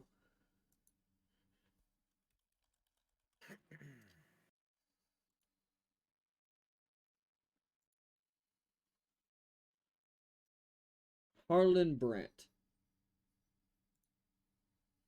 Very well. Ridley, let's go. All right. Wait, Sethar. I kind of pull you closer, and I go, should we teach this guy a lesson for disregarding a royal? Is that a thing we would do? He's gonna smile and say, "And how would we do that, Sir Ridley?"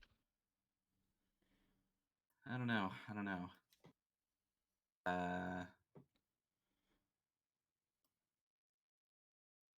Maybe I'll deal with it later. As he starts walking out of the shop. I was just going to look up with a smile and pat Ridley on the head. The apothecary is gonna look at you and just kind of shrug. And after he pats him on the head, Ridley, you feel like a hand around your collar for just 1 second to like stop you from walking, not like hurt you. And he's gonna say, "Ridley, you're pinky." Oh, that's right. Walks back over to the counter, picks up his pinky.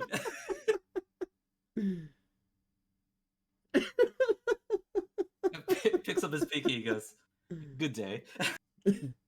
And good day to you as well, my lord. Sathar's just gonna stare at the apothecary, like lightly rub one of his temples as as Ridley walks past. He's just gonna follow him out into the city. The guy is going to look at you, Sathar, as you leave and go, Master Sathar, think of it this way. If all goes well, you only have 70 to 80 years of service before the next one. I don't think you have that much, he's gonna say as he walks out. Group 2, what are you guys up to? As we're going How are through you this- trying to track this guy? Okay, so question. How is it not related to my relentless nature? I'm messaging you what you're trying to kill, and then I'll message you why, Dave. Just because I don't want to spoil it. Nope, that's totally cool. However, relentless nature says anything related to my quest. They are being threatened with assassination. If I die, that kills my quest, which means his survival is directly related to me completing my task.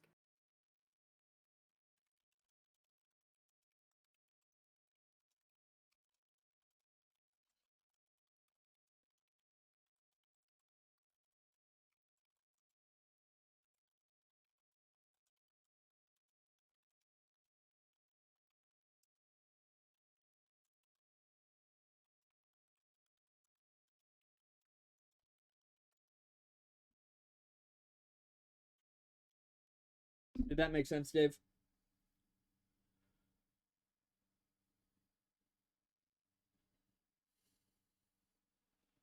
Yes, it does. Okay. Fair enough. But where I'm going for him is also where a lot of this will be. This was more, you being with this party was more of a matter of convenience. Gotcha. Okay. Um.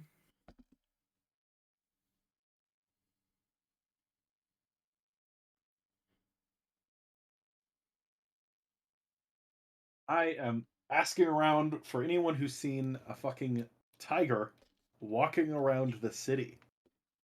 Well, that wasn't that hard. Most of them point you towards the south side of town. I go, oh, Yeah. I have a spell for this. And I pull out my compass, which now everyone can see, and there are no hands on it. And I cast a spell, and a glowy needle appears and points us in the general direction that they said to go. What'd you cast? Prestidigitation. Okay. You guys begin following this needle, and eventually you arrive at the river. Sathar and Ridley, Oh no, it seems they have drowned! you guys have made They it could be on up the other to a side. different part of the river. So, Sathar is going to take Ridley into an ice cream shop as they're wandering. the three of you who are looking for them, give me perception rolls. Okay, so as we get to the river, I look up and I look at the skipper and I go, wait, skipper. You said assassin? Yes, I have a spell that's for what I that was too. told. And I cast another spell. Mage armor. That tracks. Seems like a Mostly good right. idea. Oh, this is my perception is bad. Oh god, this die sounds squishy. Good roll though. And then you as well, Dingo. Hmm? I need you to give me a Perception perception check, roll. young frog. Dingo Is it a should get perception check? advantage because he is at a higher vantage point. Being atop my shoulders. Very fair. I just want to make sure I got this right. You said perception, right? I did. Okay.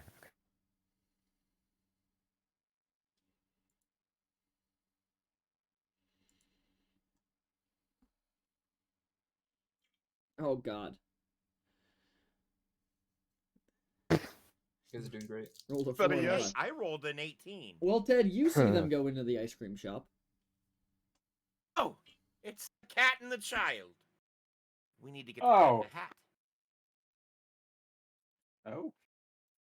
Oh, You guys arrive in the ice cream shop, and since it's night, the owner just looks up at you a bit confused and points to the close sign on the door. Oh boy, we having ice cream? Ridley's completely forgetting that he lost a finger. He's Sathar is going to look at the owner and then look down at Ridley and like elbow him slightly so that he holds up his papers to the window. Window, you guys Ridley- are in a building. It's not a fucking drive-through ice cream shop. No, I assumed it's like like a glass door that he looked No. at us through. You guys went inside. Oh, okay. Ridley just holds up his Gotcha. papers when he nudges him. The owner of the building is going to step out from behind the counter and literally like get on his knees and bow.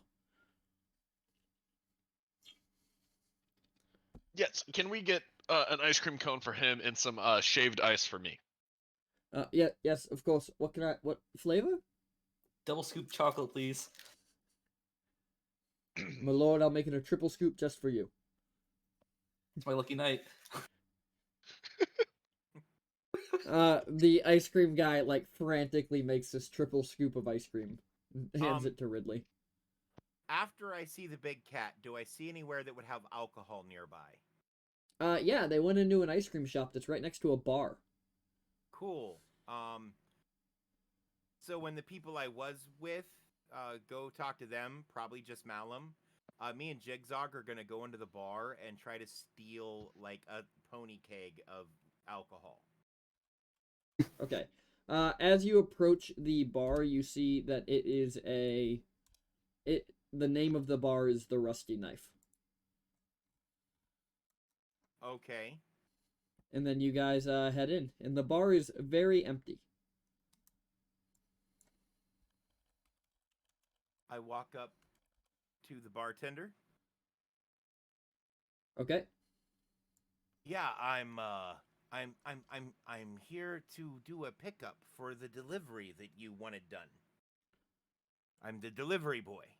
That's what they're called.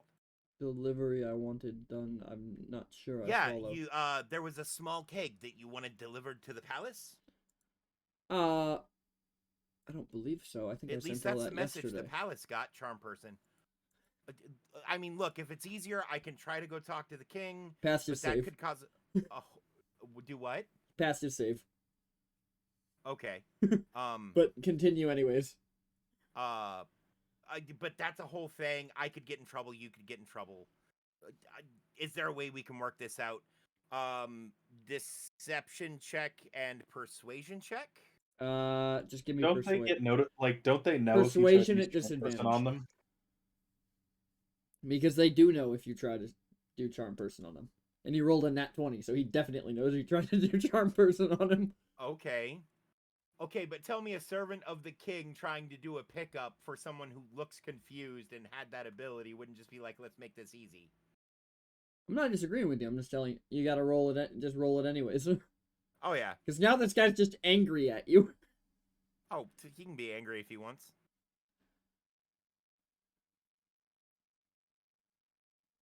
I think that's a 16?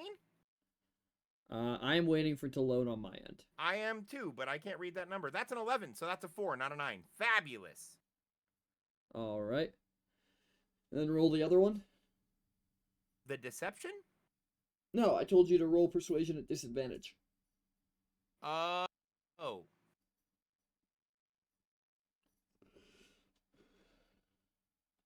Aurora. Come here. Yeah, well, that's a 26. Unfortunate that it's disadvantage. Give me one Right? sec. Tides of Chaos. I will take the 26.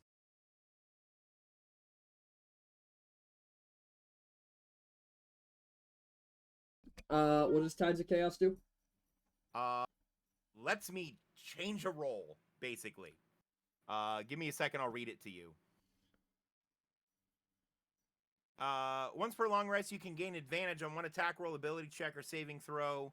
Before you regain use of this feature, the DM can have you roll on the Wild Magic Surge table after you cast a first level or higher spell. If you do that, I regain use of Tides of Chaos. I'm not going to have you do that. But I am just going to take your 11 because that would have just balanced it. And that was your first roll. Then there's no sense in me using Tides of Chaos. Also true. So I'm also not going to make you use it. Okay. Just because it I wouldn't was change. gonna It wouldn't say, change usually the outcome. Tides of So I'm Chaos not in going that case would just proc a reroll. Yeah, I'm not. It would just balance it, and I'm not going to make you roll on the Wild Magic table. So there's no reason to use it right now. Okay. He's just going to look at you and go, yes, understandable. Well, if you bring me a written note from the royal palace, I'm sure I can sort that out. The prince and Sathar are next door. Would you like me to go get them? They decided to stop for ice cream. Sure, why not? Fabulous. And I walk outside, alter self, and I walk back inside as Sathar.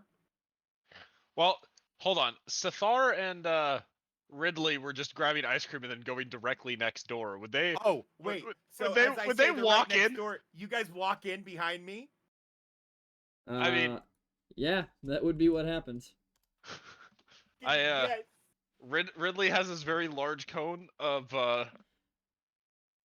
triple chocolate, and Sathar has a very deep crimson red thing of ice. He's just holding the cone and looks at you and goes, "What are you guys doing here?" And I turn around and I go, see? I told you. The man's going to bow. Hey, Sathar, what are we doing here? What are they doing here? He's- I feel like I would have gone to you at the ice cream shop, not like I'm That's- not trying to steal booze. That's okay. That's true. fair. You would What- have run what- into Malum at the ice cream shop, and he would have Yeah, explained okay, it well, to you. what would have Malum? What would you have said to us outside the ice cream shop? Well, I would have come into the ice cream shop. Um, I don't know if you would have been let in Hey! because it might be closed. well, He's gonna there's lie. a door. Is there someone guarding the door? I'm just gonna walk through the Oh, door. that's fair. That's fair. You guys just walked in. And so I'm just gonna walk in and be like, yes. By the way, apparently there's an assassin after you guys and something like that. So should we head out?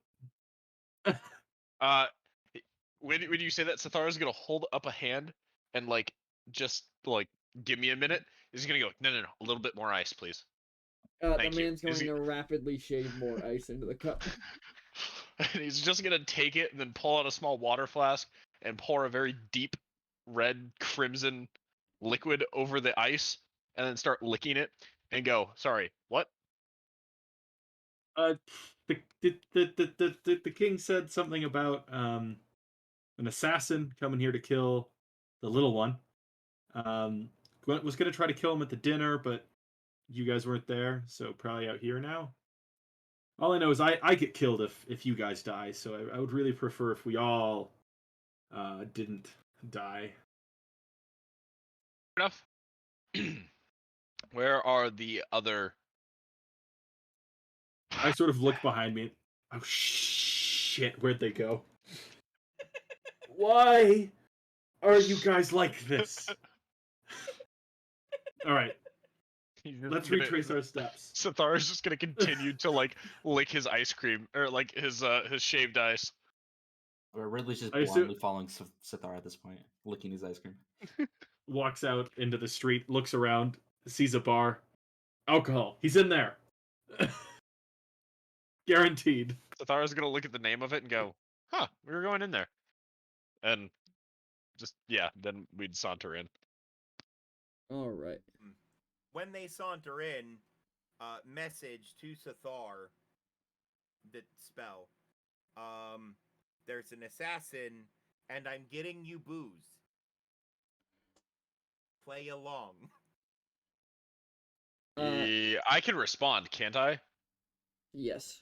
Yeah. Yeah, he's gonna say, "Give me a moment to ask him a question beforehand," and he is going to ask, "Are you?" He's gonna pause for a second and then look down at Ridley and go, "What was the human's name?" Who? From the apothecary. I don't know the apothecary's name. No, not the apothecary. The person they sent us here Why are we here? for your pinky. Oh shit, that's right. I don't remember. Sorry, I got too distracted with the ice cream. He's gonna stop and go, "What's your name, bartender?" Harlan Brandt. That's the name. He's gonna nudge Ridley and go, "See." Anyways, we were sent here to get some work done. Fantastic. What do you need done? Are you trying to get rid of the fur?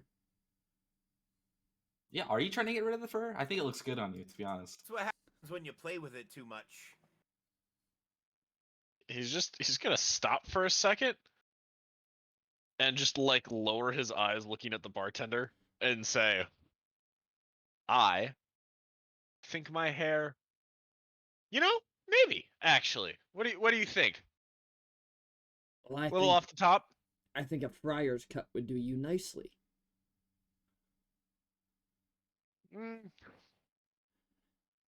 Could help me blend in with you humans. You're always going bald.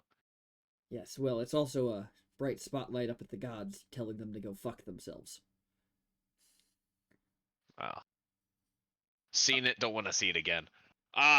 Wait, do you know where I can get my piggy reattached? Yeah, we he, need. looks, he looks up at the bartender, completely oblivious. He's gonna snap his fingers and go, "Yes, right, pinky."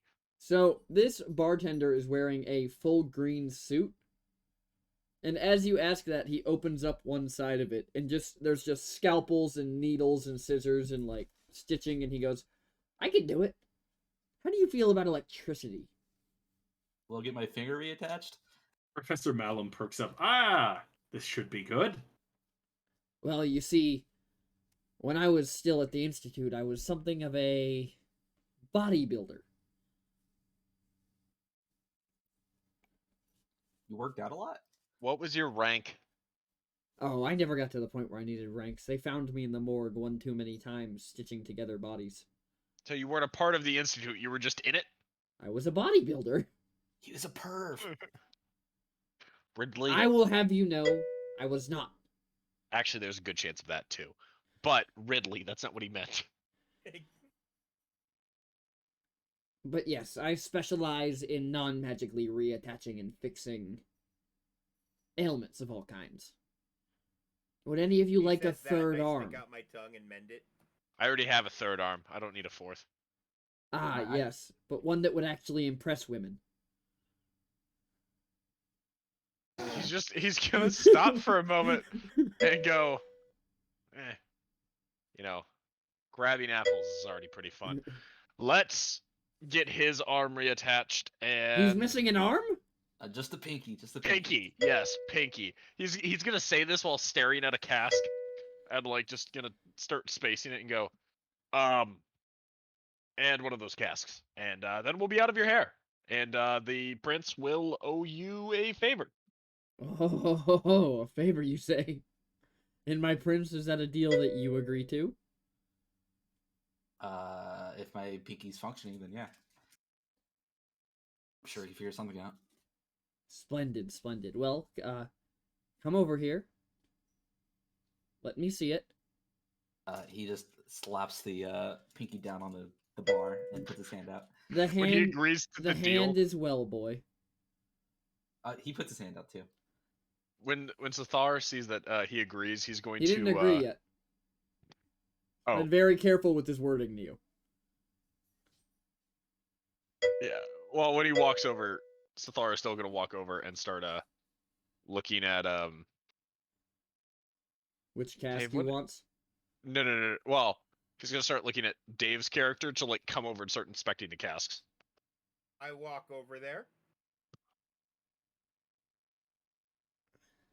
So the prince's end of the deal in message. I'm assuming the prince's end of the deal is that he gets to survive this night with his life. Yes. That's his favor.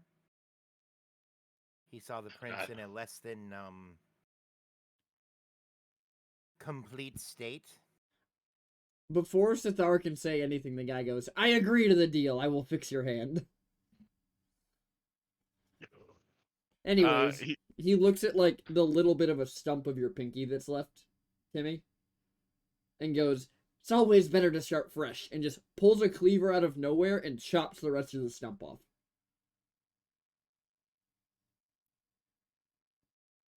Of my stump off? Yeah, he chops like the rest of your pinky off down to the knuckle.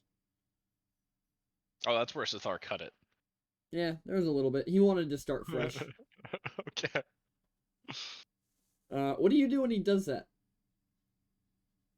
I assume I scream and pull my hand back. As you pull your hand back, he goes, "Boy, give me your hand. I have to sew it on quickly."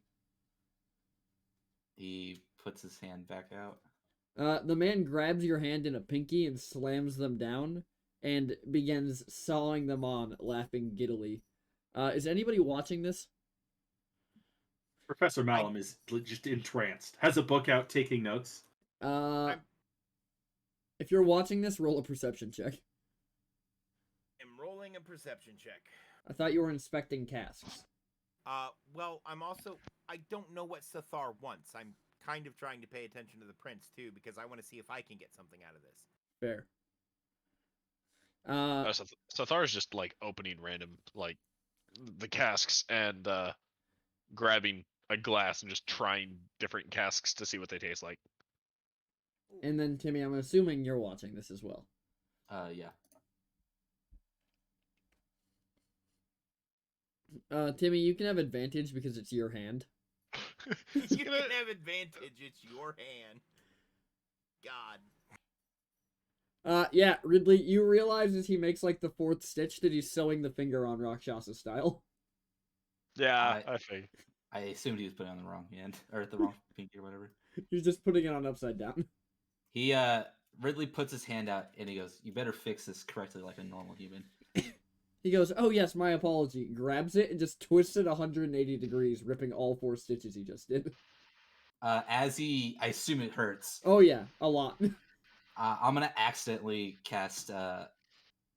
Ridley closes his eyes, screams out in pains, cast Burning Hands. Roll damage. Oh no.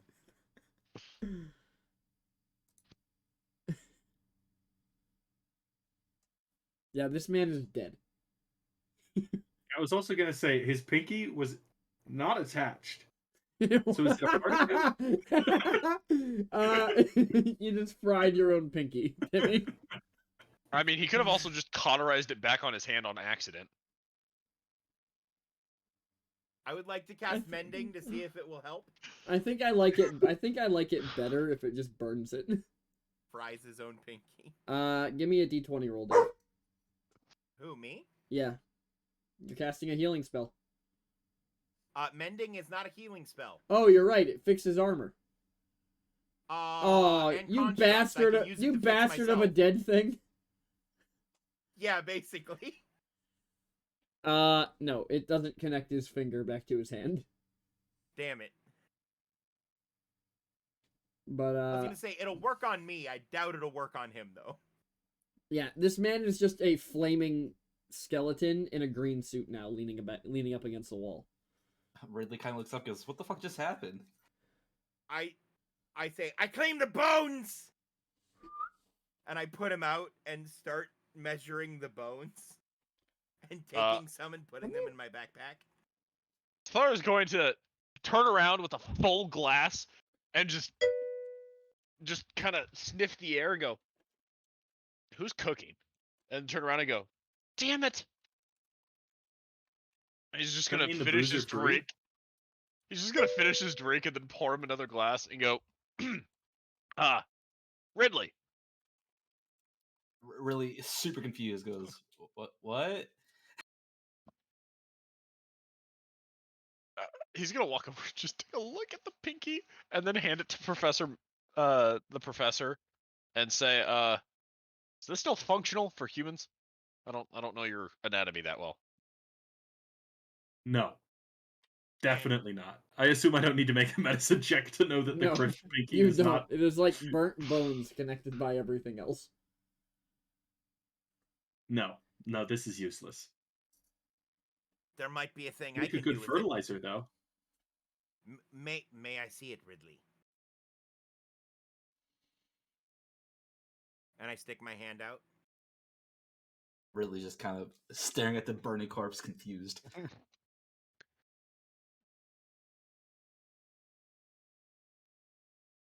What are you planning on doing with it, tiefling?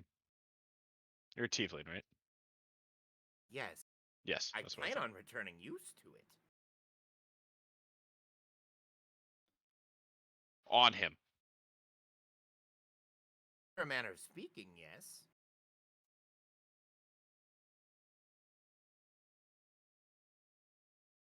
He just stands, hand outstretched, staring, blinking at Ridley. Ridley, every once in a while, the Nine Hells opens up and swallows a random peasant. So I wouldn't worry too much about it. He just says he pushes the skeleton over. As the skeleton falls over, you realize that its suit is still immaculate. Oh, the Rakshasa that is going suit. to start checking. Wait, is the professor also checking the suit? Yes, the professor's immediately realizing that the suit is being still dapper, is going to start looting this corpse of the suit. No, Can have Ellie, the suit. nobody's I dead just want yet. the bones. You both find tags on various garments from this suit that says Salisbury's Singeless Suits. What? That seems Who would less the helpful. suit? Who would the suit better fit? Probably Malum. he's gonna try to put on the jacket and get slightly irritated, and then before turning to Malum with a smile, holding out the jacket and go, "Here, this would fit someone of your stature." Thank you. I do appreciate the compliment. Just completely ignoring the fact it was supposed to be an insult. Ridley suddenly like starts to narrow his eyes. Is who just killed this man? The Nine Hells, keep up. Nine Peasants, the peasants who have a particular vendetta against the royal family occasionally get swept up. Oh, so it's just a thing that happens. I see. Okay. Occasionally, yes. Uh, He's gonna look at Ted as Ted starts to say something, and just like glare at him like, "Do not say a word." I was just curious if anybody knows anything about musical instruments. Sithar is going to pull out several musical instruments and go, "Which one?" I would like to build a xylophone. Would you like to help? Collect them. We should head back to the.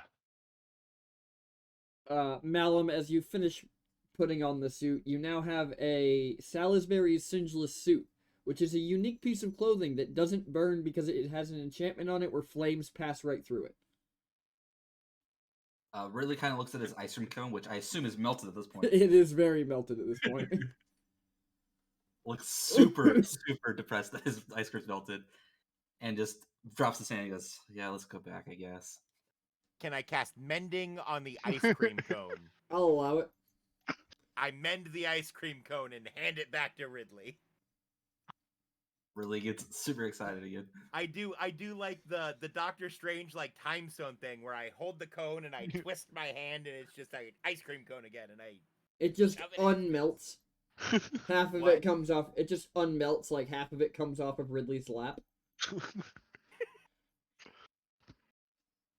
Before we leave this place, Malum is gonna go in the back and yoink some brewing, a brewer's kit, brewer's supplies. Sorry. Okay. Malum, Idea. while you're in the back, you see out one of the windows just a bright flash of purple light. Dangerous. I'll keep that in mind. Continues looting various things. He is going to look at Ted and ask Ted if there's anything that he doesn't want of the skeletal remains, or like, are there any personal effects? No, just the suit. And all the scalpels and shit that were in the pockets. He's going to take the scalpels, and when he opens the back room, does he see that fire that's there? Yes.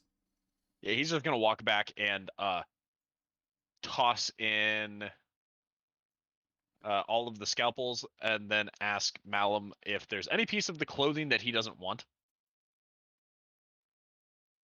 No, I'll keep the suit. Very well. Just trying to make it look like he fell into the incinerator. Yes. Very good plan.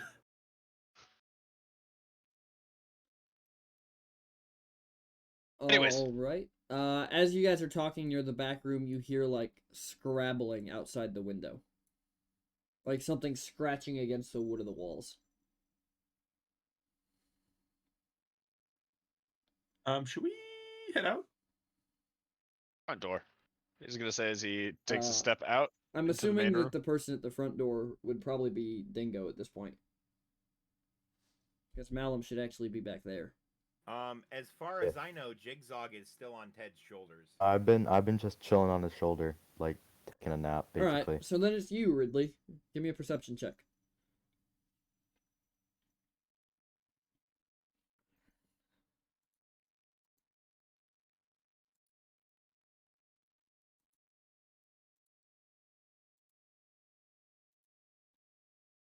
A 10. You see the handle on the door turn as it is slowly pushed open. Ridley looks around and then backs up behind whoever's closest to him. That would be Ted. And he goes, "Are we expecting someone?" I I mean, I guess this turn is a and look bar. at the door. One of these comes crawling on all fours through the door. That didn't work the way I wanted it to. One of these displays nothing. Well, that's terrifying. It's invisible. So everybody in the chat can see it.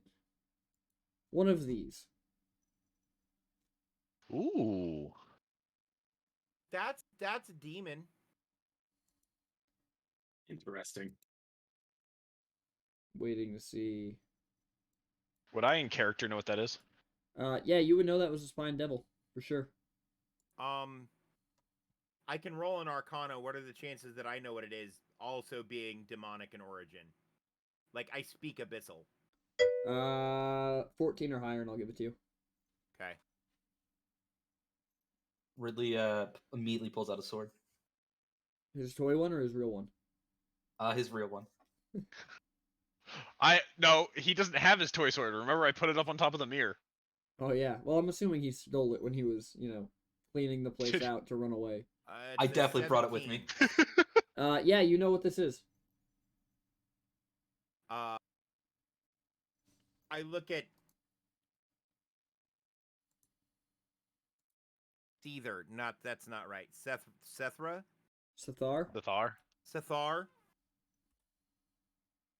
Yes.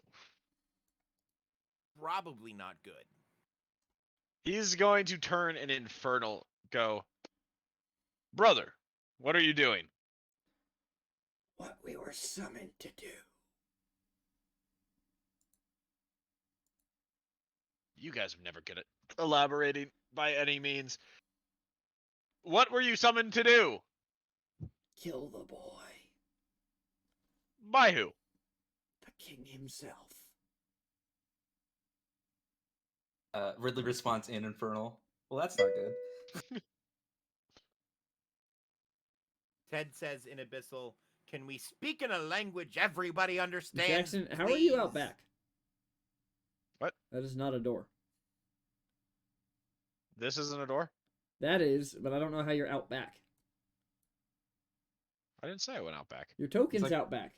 He's like right behind me on my screen. No, Yeah. his token is literally right Yeah, behind he's Ridley. not out. Like right there. Why the hell are these updated differently? I can you see this ping? Reload the page. I'm just gonna put him back where he belongs. Where he was. I am right here. You hear more of that scratching on the back wall, Sethar. He is going to say, well, what was the contract for? He's gonna pause and go, y'all, you lower demons don't use contracts. I forget. Ridley, don't die. Roll initiative.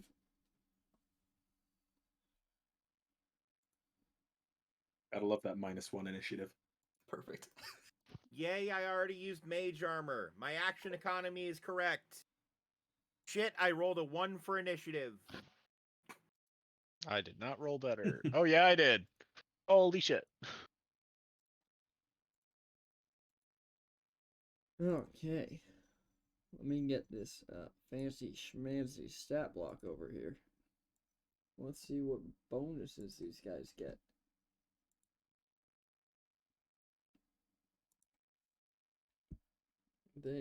Nice.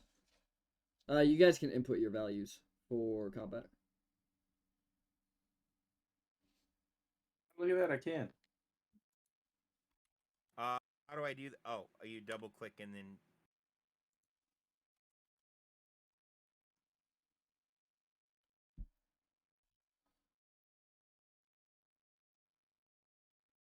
Why is it not letting me change my number? It probably is other people hitting enter as you change your number. Roll 20 is not great. No, it's not. Okay. We're gonna go to the. I gotta go to the bathroom real bad, so we're gonna do that real quick. We'll be back in like 30 seconds.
All right, Sathar, you are up first. Sathar? Probably should have checked. Everybody back? I am. I'm back. It's just Yeah, this- I'm here. I'm just testing stuff. Is Dingo Dongo dead though? Oh, I'm here. All right, so we're just waiting on Orion. I am back. Perfect. Let's kick it. You're going first. What are you doing? Yeah, hideous laughter. All right. On which one? The one, I mean, the only one I can see at this point, which is by the door. Reasonable. Fair. What's the save? 13.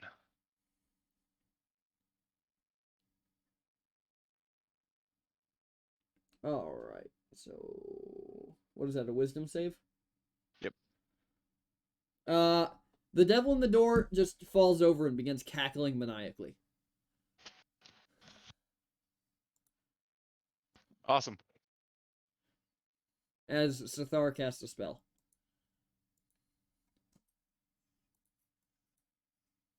Alright, so this demon is currently cackling maniacally, although I think he gets to remake his save, doesn't he?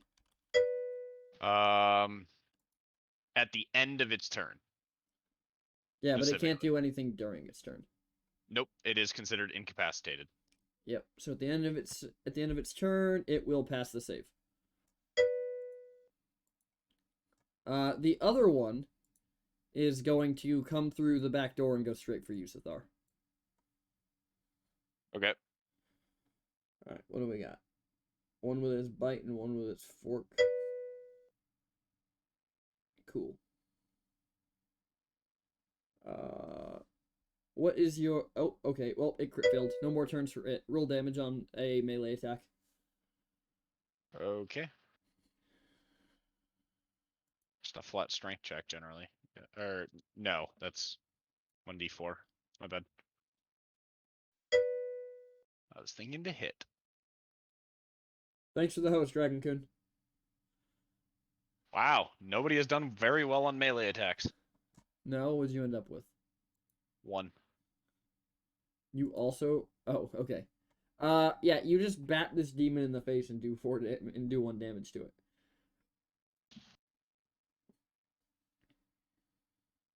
All right. Cool. I was gonna leave that one with that Gonna much. pretend like that didn't happen. And... All right. It is your turn, Jigzog. Alright, so how far are they away from me? At least They... the Hmm? Never mind, never mind. The one on the door closest to Ridley. How far away is it from you? Yes. It is 20 feet from you. Let me just quickly. I'm gonna fix your token Okay. real quick, Orion. Question. When I was released from prison, was I given my weapons back? You were. They dumped all your stuff on the floor in front of you unceremoniously. Oh, okay, okay. Yeah, then can I just run up to it and bash it with my warhammer against the door? Yep. So you watch as Sathar, as you kind of knock this thing away from you, just this small green blur come across the room over the bar and then just put a warhammer directly into this thing. Roll the hit for me, Dingo. Yeah, one second.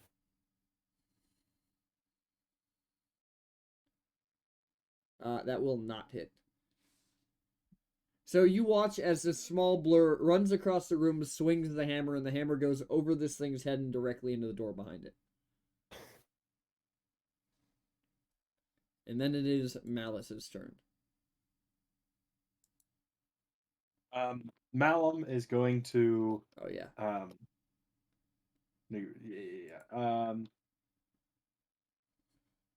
It's gonna be a retextured witch bolt, where he's gonna take out his crossbow, put a little vial in it, and just shoot And which one are you aiming for? The one at the door who's incapacitated. Okay. Wait, no, I would have disadvantage because he's on the ground, huh? Never Yeah, mind. you I'm would. shooting at the one that is not incapacitated then. And this is just a bolt of electricity that goes in a straight line? Sorry, it's a chaos bolt. Just retextured for to Science. not be magical, basically. Is that okay? Yeah, roll to hit. I'm Okay. okay with all of it being textured to be non-magical. I just need to know what kind of way it shoots because you're shooting right past Sithar. Oh, great. I'm sure this won't end badly. Oh, sorry, I clicked the wrong button. There we go. Nat 20. Yeah. Roll damage. Great. That is 14. So Sithar, as the hammer hits above you, you see through your arm. So when you punch this thing, it went like past your shoulder and under your arm between your fist and your torso, as this witch bolt just slams this thing in the teeth. Okay. Is it still standing? It is. Its face is very blackened, though. Ted? Unless you were gonna move, Malum. No. I figured you liked your place behind the bar with lots of cover. Oh, Ted? I do. After that enjoy happened, this. because I only used one. Can I use my bonus action from my previous turn to pull out my weapons? Sure. We'll say you have enough time to pull out your weapons Okay. with these two trying to get this thing off you. Okay. Hang on, I gotta fix that real quick. Show us what you're good for, Teddy boy. All right. So Ted looks at the one who is at the door, assuming having Jigzog and Sithar right there will impede the other one, who just came in the back door. Okay. And he will say, "You will not stand between me and my goals, wretch!" The devil at is which still point- kind of chuckling from the spell when it turns its head at you. When Ted says this, his eyes glow like a sickly bluish yellow that is not green, it is blue and yellow. Okay. Undeath's Glare. Opposed check, a d20 plus 5 for me versus its wisdom save. Okay, roll. I'm just gonna roll a d20 because I don't know how to make it do a d20 That's plus fine. 5. That's fine. That's not what I meant to click. Let's see what we got. I rolled a 2. It was almost a 20, but then it was a 2, so it's 7. It rolled a 15, so it's what? I think wary of you, so it won't come near you. It will take half damage and it's shaken by me. Yeah, so it just won't come near you. It can still so go it's after still everyone gonna else. take 2d6 plus 5 divided by 2. All right, roll damage. And again, I have no idea how to add the plus 5, so we'll just Don't know this even will be plus 5. worry about it.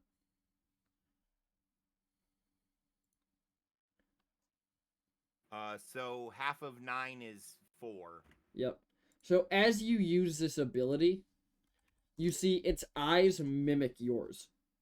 And then in a flash, it like leans back and looks away from you and looks at you, and there's obvious fear in its eyes when it looks at you. And then it looks at the rest of the party and its eyes harden. But it has to move toward me to get to Ridley, which was the entire goal. These things have ranged attacks. But I'm between it and Ridley. Ridley has full cover from my body. You said it was going to kill Ridley first. Anyways, Ridley, it is now your turn. Ridley hears the commotion behind him, raises his sword up, and screams, "Ah!" as he runs towards him. Which one? And Okay. the one in the back. And makes a swing. Roll to hit.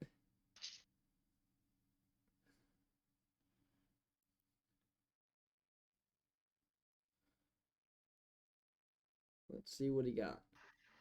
I'm gonna use one of my luck things for this. Good call. Not much better. I think that one might hit though. Oh, nice. Nope, it does not. That makes it even better. You guys, you guys watch as Ridley sprints up, sword in hand, swings it down, and just misses entirely and lands like 2 feet short of the demon.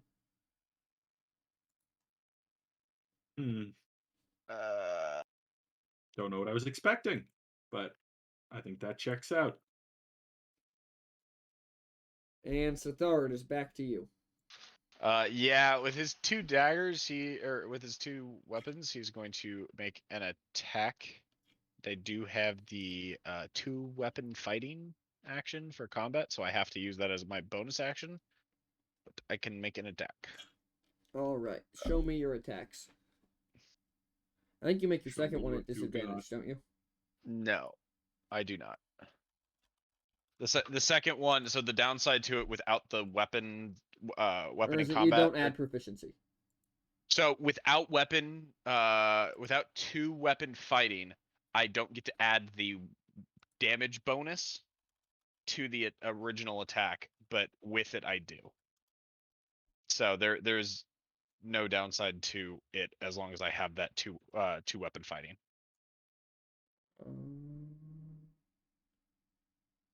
Are both your weapons light weapons? 2 daggers. Okay, continue. 13. Okay, that'll hit. Roll damage. Woo! God damn it! Come on. 2. And then swing the second one, but you're not adding your ability modifier because I just read 2 weapon fighting. I already rolled twice. I got a 9 on the first one. Oh, then the 9 does not hit. That's fine. We'll take it. We'll take it. Moving right along. You slash this demon, and it just kind of looks up at you fucking angry. But it is going to try and attack Ridley.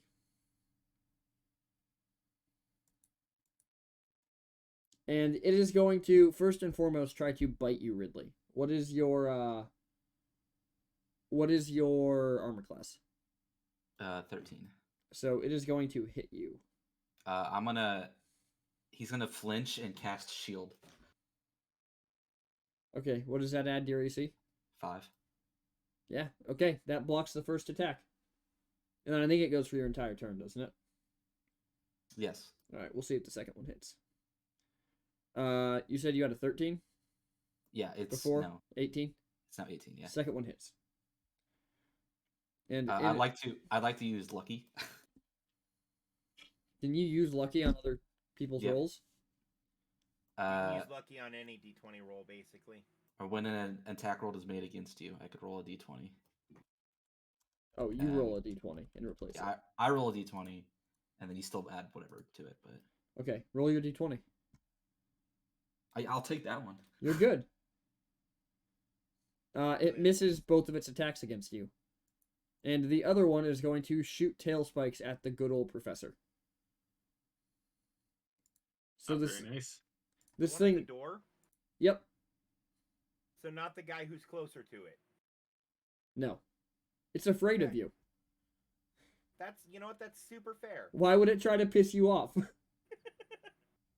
So it is going to whip its tail back and throw 2 spikes at you. What's your AC? 13. One of them is going to stick into the keg next to you and just start pouring ale over the ground. And the other one is going to hit you in the shoulder. And deal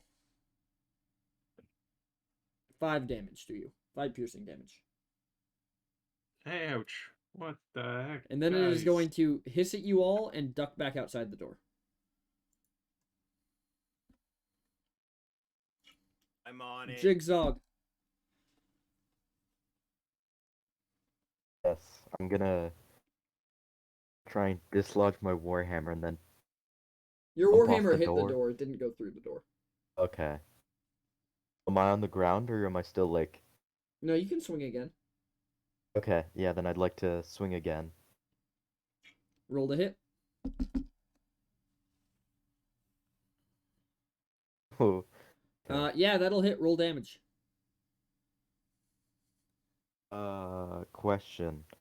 Yes. On Into Beyond, there's 1d8 plus 2, and then there's 1d8 or 1d10 plus 2. Are you holding it with one hand or two? I'll go with 2 because I don't have any other weapon. All right. Roll the d10. You guys watch as Jigsaw lifts this thing above its head, and from all of 3 feet high, just splatters the spine demon's head on the floor. And the demon begins to aspirate into smoke. Malum, it is your turn. There's no more demons inside, correct? That one's dead. Yes, that one is dead. All right. Malum's gonna move over. 1, 2, 3, 4, 5, 6.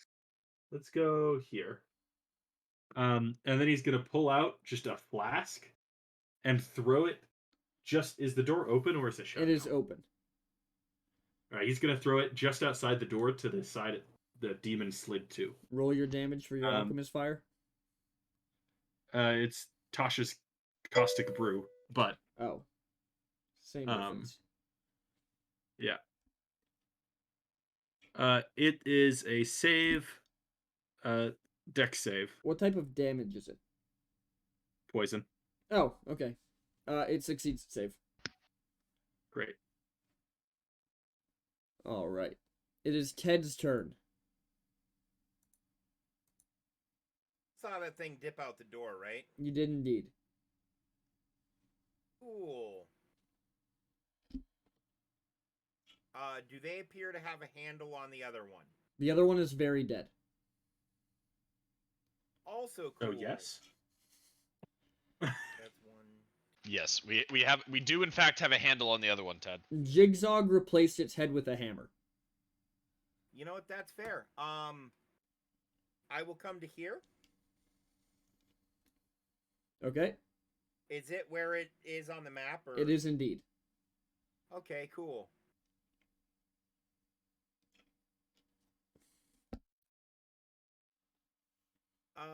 Let's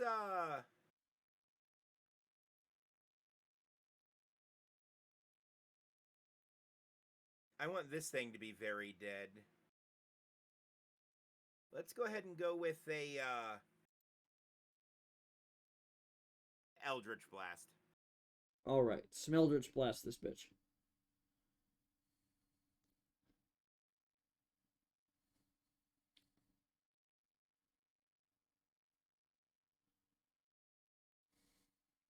I am waiting Does for a it to load. 13 hit? A 13 will hit. Fabulous. Roll damage.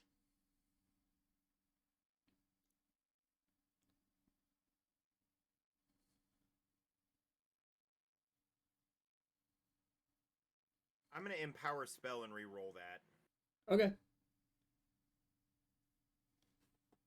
I can't even see what the first one was yet. It's 5. It was 5.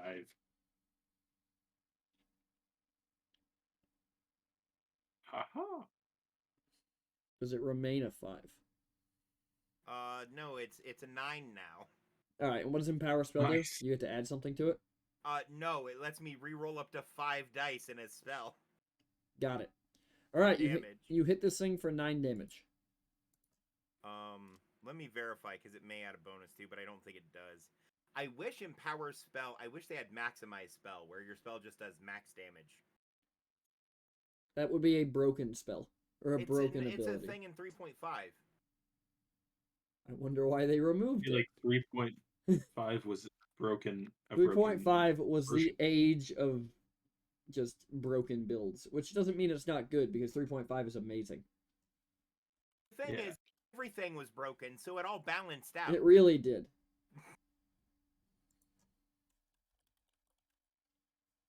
Alright. I will say there is nothing quite like a 10th level monk with a 37 AC standing naked in front of you, though. Yeah. Alright. Yep, so you deal 9 damage to this thing. And it's looking pretty hurt. It's got a big burn mark on its shoulder from where you hit it, and it still looks scared of you. Well, it should. Ridley, it is now your turn. This demon is turning into smoke in front of you and is almost gone. Ridley kind of just stands up, looks around. I assume I don't see any other demons. You do not. Unless you count Ted. And I put my sword away, and I just brush myself off and go, "Good job, everyone. We killed the demons." He's going to turn and look at Ridley when he says that. Sithar, it is your turn. Unless you're moving, Ridley. No, he's just standing up and doing that. Alright. Can you can I step through Yes, you can. people?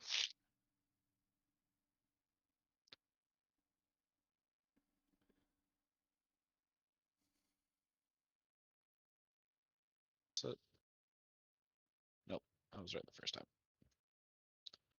I doubted myself. That's probably my turn. Alright.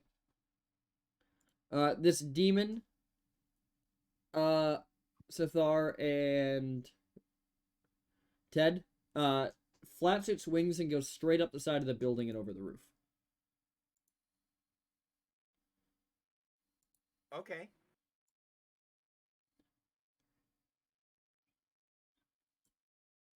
Alright. It is now your turn. Jigsaw.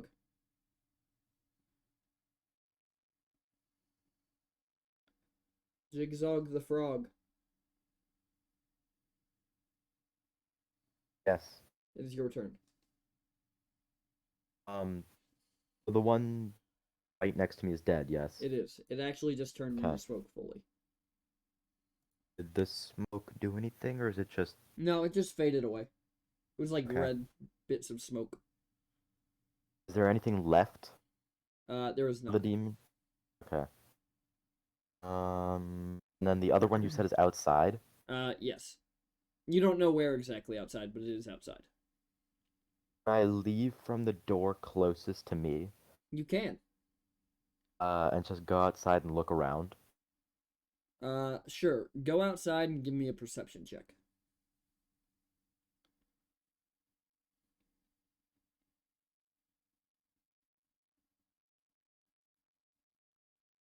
Um, 20. Yeah, you hear it crawling across the roof and know it's coming for the door.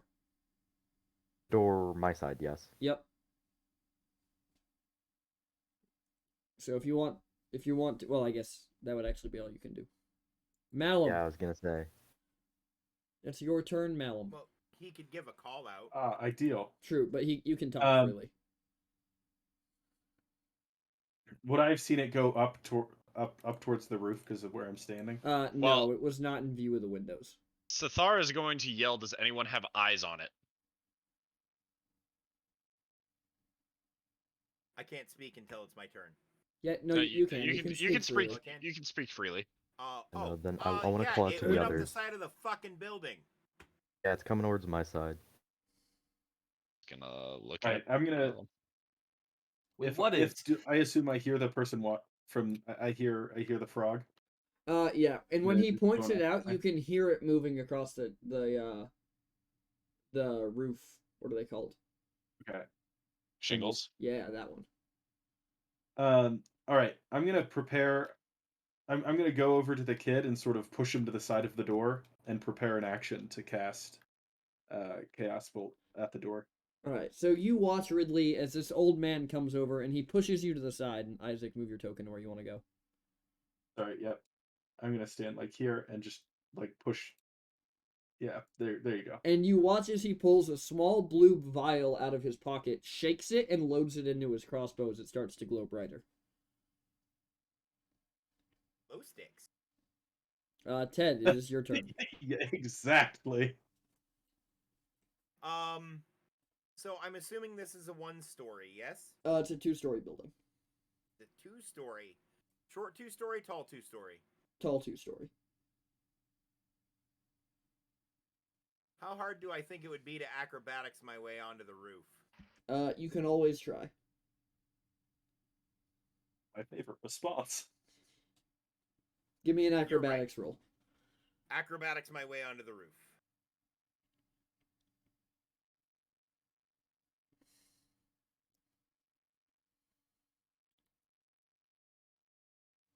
All right. I'm waiting to see your roll. So you make it about 4 feet up the roof before a stone comes, like, just cleanly loose from the building in your hand. You can because go ahead it's- and stop Tides of Chaos. I'm going to give myself advantage. Cool. Roll on the wild magic table. No. You only get to do that. Anytime I cast a spell, you can have me roll a d20. And if it's a 1, it causes a wild magic surge. You didn't use Or this. after I use Tides of Chaos, anytime I use a first level spell or higher. Then but I it's will. not Then I immediately will when I use wait Tides of patiently. Yeah, he basically hands you the thing to be like, yeah, you can use tides or You wild get to magic fuck whenever. me over once, but then I get Tides of Chaos back. Which means I get to fuck you over many times. Oh yeah, because Tides of Chaos super useful. And fun for the whole family. All right, roll it again. Yep. I just wanted to find and check Tides of Chaos before I rolled it again. I That appreciate way I it. didn't forget.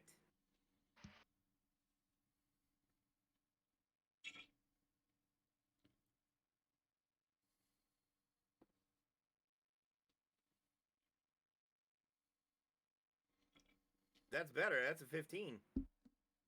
You still do not make it up the side.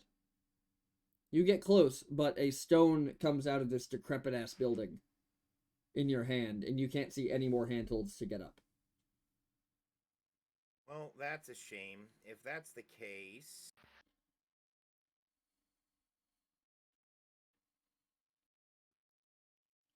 Thing that makes fire... Oh, I do. I'm gonna light the roof on fire with prestidigitation. You snap your hand and watch as a spark catches the thatch on the roof. Hey, I did a thing. Hate to be that guy, but wasn't it shingles? You can have thatch under shingles, Isaac. Okay. What was the thing you just did, Ted?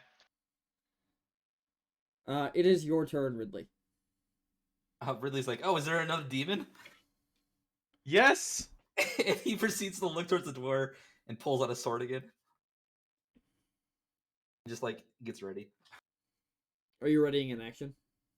No, just you know, I guess in case if the demon gets close to him, you'll swing at him. Okay. Sithar, it is your turn.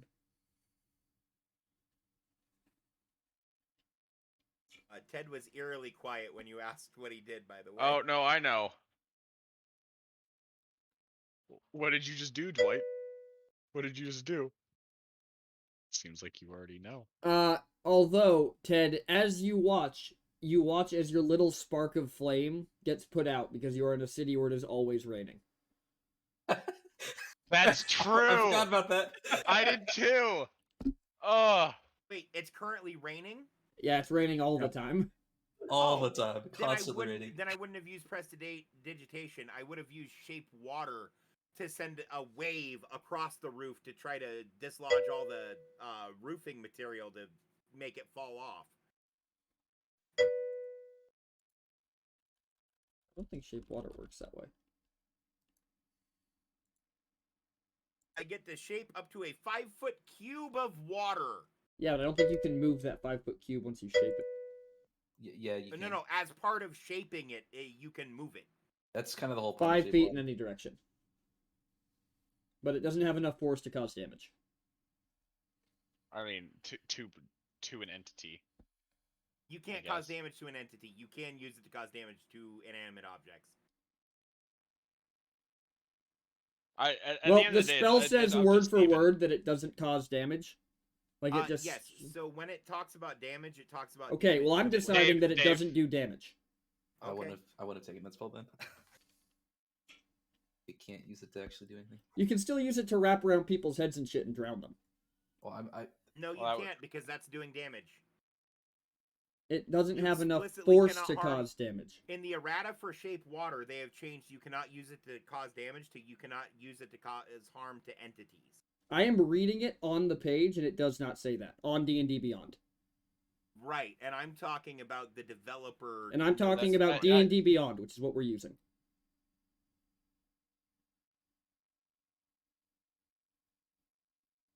Moving on, Sathar, it's your turn. What is my range on this? How close am I to? Where is that a magic point? Yes, that is. I'm just gonna move to the middle of the room and ready a hideous laughter. Okay. Outside the room, where did this fucker go? Oh, it's right above Timmy. Timmy, I need you to move. I got it. It is going to come over the side of the wall and just come straight down on Frogman. Is that door open or closed? It is open, so roll your attack as it dives at him. Nice.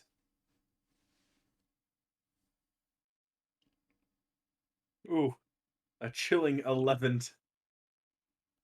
That will not hit, but it will scare this thing enough that it misses the Frogman entirely.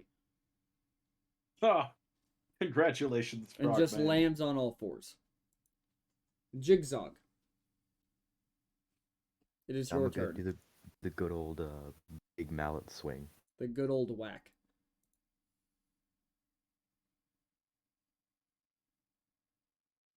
That'll hit. Roll damage.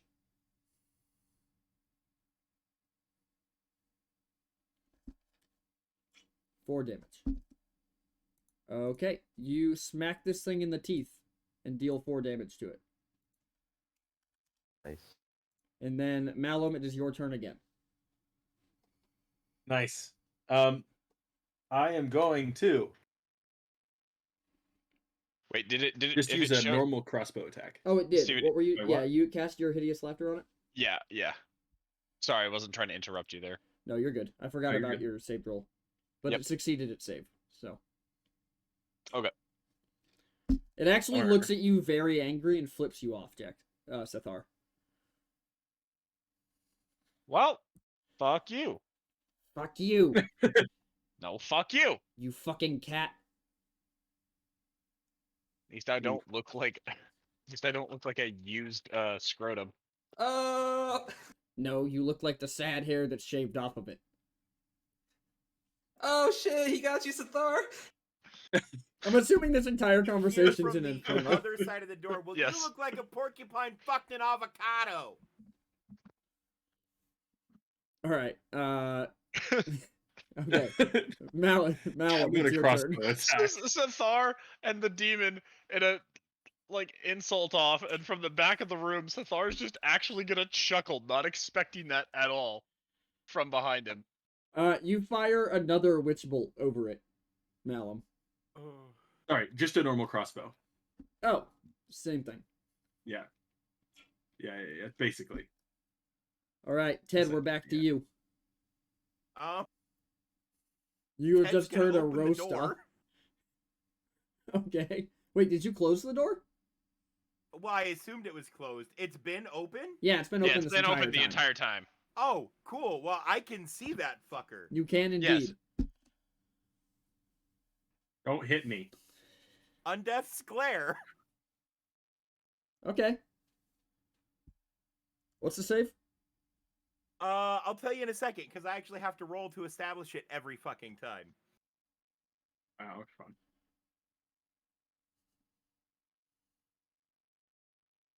We wait anxiously to see if he can glare at it and send it home to mommy.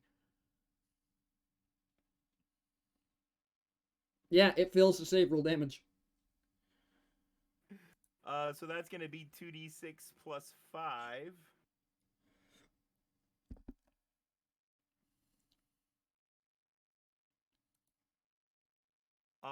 Also, its movement is reduced to 0. It has no abilities that can give them any movement or mobility. It doesn't even matter because you guys watch as this thing's eyes, one of them goes blue and one of them goes yellow, and then they just pop out of its head and it collapses to the ground and starts to aspirate into smoke. Look at that. Are we out of combat? You are out of combat. Ridley immediately sees that, puts a sword away. Good job, guys. We defeated the demons. Sathar is Hey, going to hey, step We out of the. defeated the enemy demons. Important distinction, boy. With his backwards hand, he's gonna give a thumbs up. And he's gonna twist his hand up to give it a thumbs up as he walks over, and as the demon's aspirating, he's gonna try to cut it open to steal some of its blood. Okay. Give me a nature roll. Or Arcana. Your call. It is the same exact roll for me. A question: is my ice cream cone melted on the bar? It is. Actually, no. Well, did you drop it? No, he would have set it down. He was And- sort of prepared for it. I mean, it was It's it only was all 18. of what It's we. only 18 seconds. You're good. Yeah. Okay, he picks it back up. Do Alright. I'm just trying to refill the blood that I used to make my ice. Yeah, I'm looking at your roll right now. 15. Yeah, you'll get enough. And that is where we will wrap the session for this week because it is 10:30. Awesome. All right. Wow. Thank you everybody for joining us. I'm gonna go through our lovely cast. From left to right, we have Sathar played. Also, when I go to you guys, if you have anything you want to plug, obviously. First, I'd like to thank Sathar, played by the mighty Orion, our big old cat boy. Hi guys, pleasure having me. The only thing I want to plug is the bottom of the ocean. I'm really scared about it draining and us losing all the water on Earth. So plug the oceans. And then we have Ridley Monroe, played by Justicar. Yep. Don't have anything to plug. He also wants you to plug the oceans. I'll be down for that. We have Professor Malum, played by Isaac 182. It's me, Isaac. And unlike Orion, I would like to actually unplug Meta if that's possible. New Facebook, just not vibing with it. So if we could unplug that would be great. Well, it's a good thing they don't own Amazon. And then we have Jigzog, played by Dingo Dongo _. Yeah, that's me. And the only thing I'm gonna plug is my phone into the charger right now. So Very nice. And then we have Ted the Undead, played by Dave Levels Up. Hi, I'm Dave. Follow me on TikTok. I'm Dave Levels Up on TikTok. Dave Levels Up on Twitch. For more hot and steamy D&D action, I actually run a game on Wednesday nights. So if you want to stop by and hang out, that'd be super cool. And then everyone, as always, thank you for being here. All of our lovely cast socials, except for Justicar's because I couldn't find it, all of their Twitches are in the chat. So click on it, head over there, give them a follow, give them a sub if you really like them a lot, or if you just think they're an adorable frog person. wait, yes. yeah, do that. With a flower crown. With a flower crown. And then we are going to get ready to raise Hobble Dragon. We will see you all Thursday for the good half of the Duality campaign. And until next time, stay cool, stay in school, and stay techno. We'll catch you then.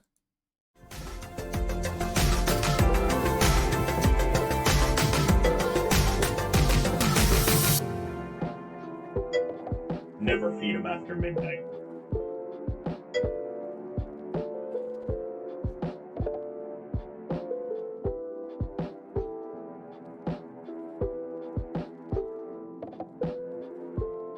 The best one, which is this one here. Oh, but it's also this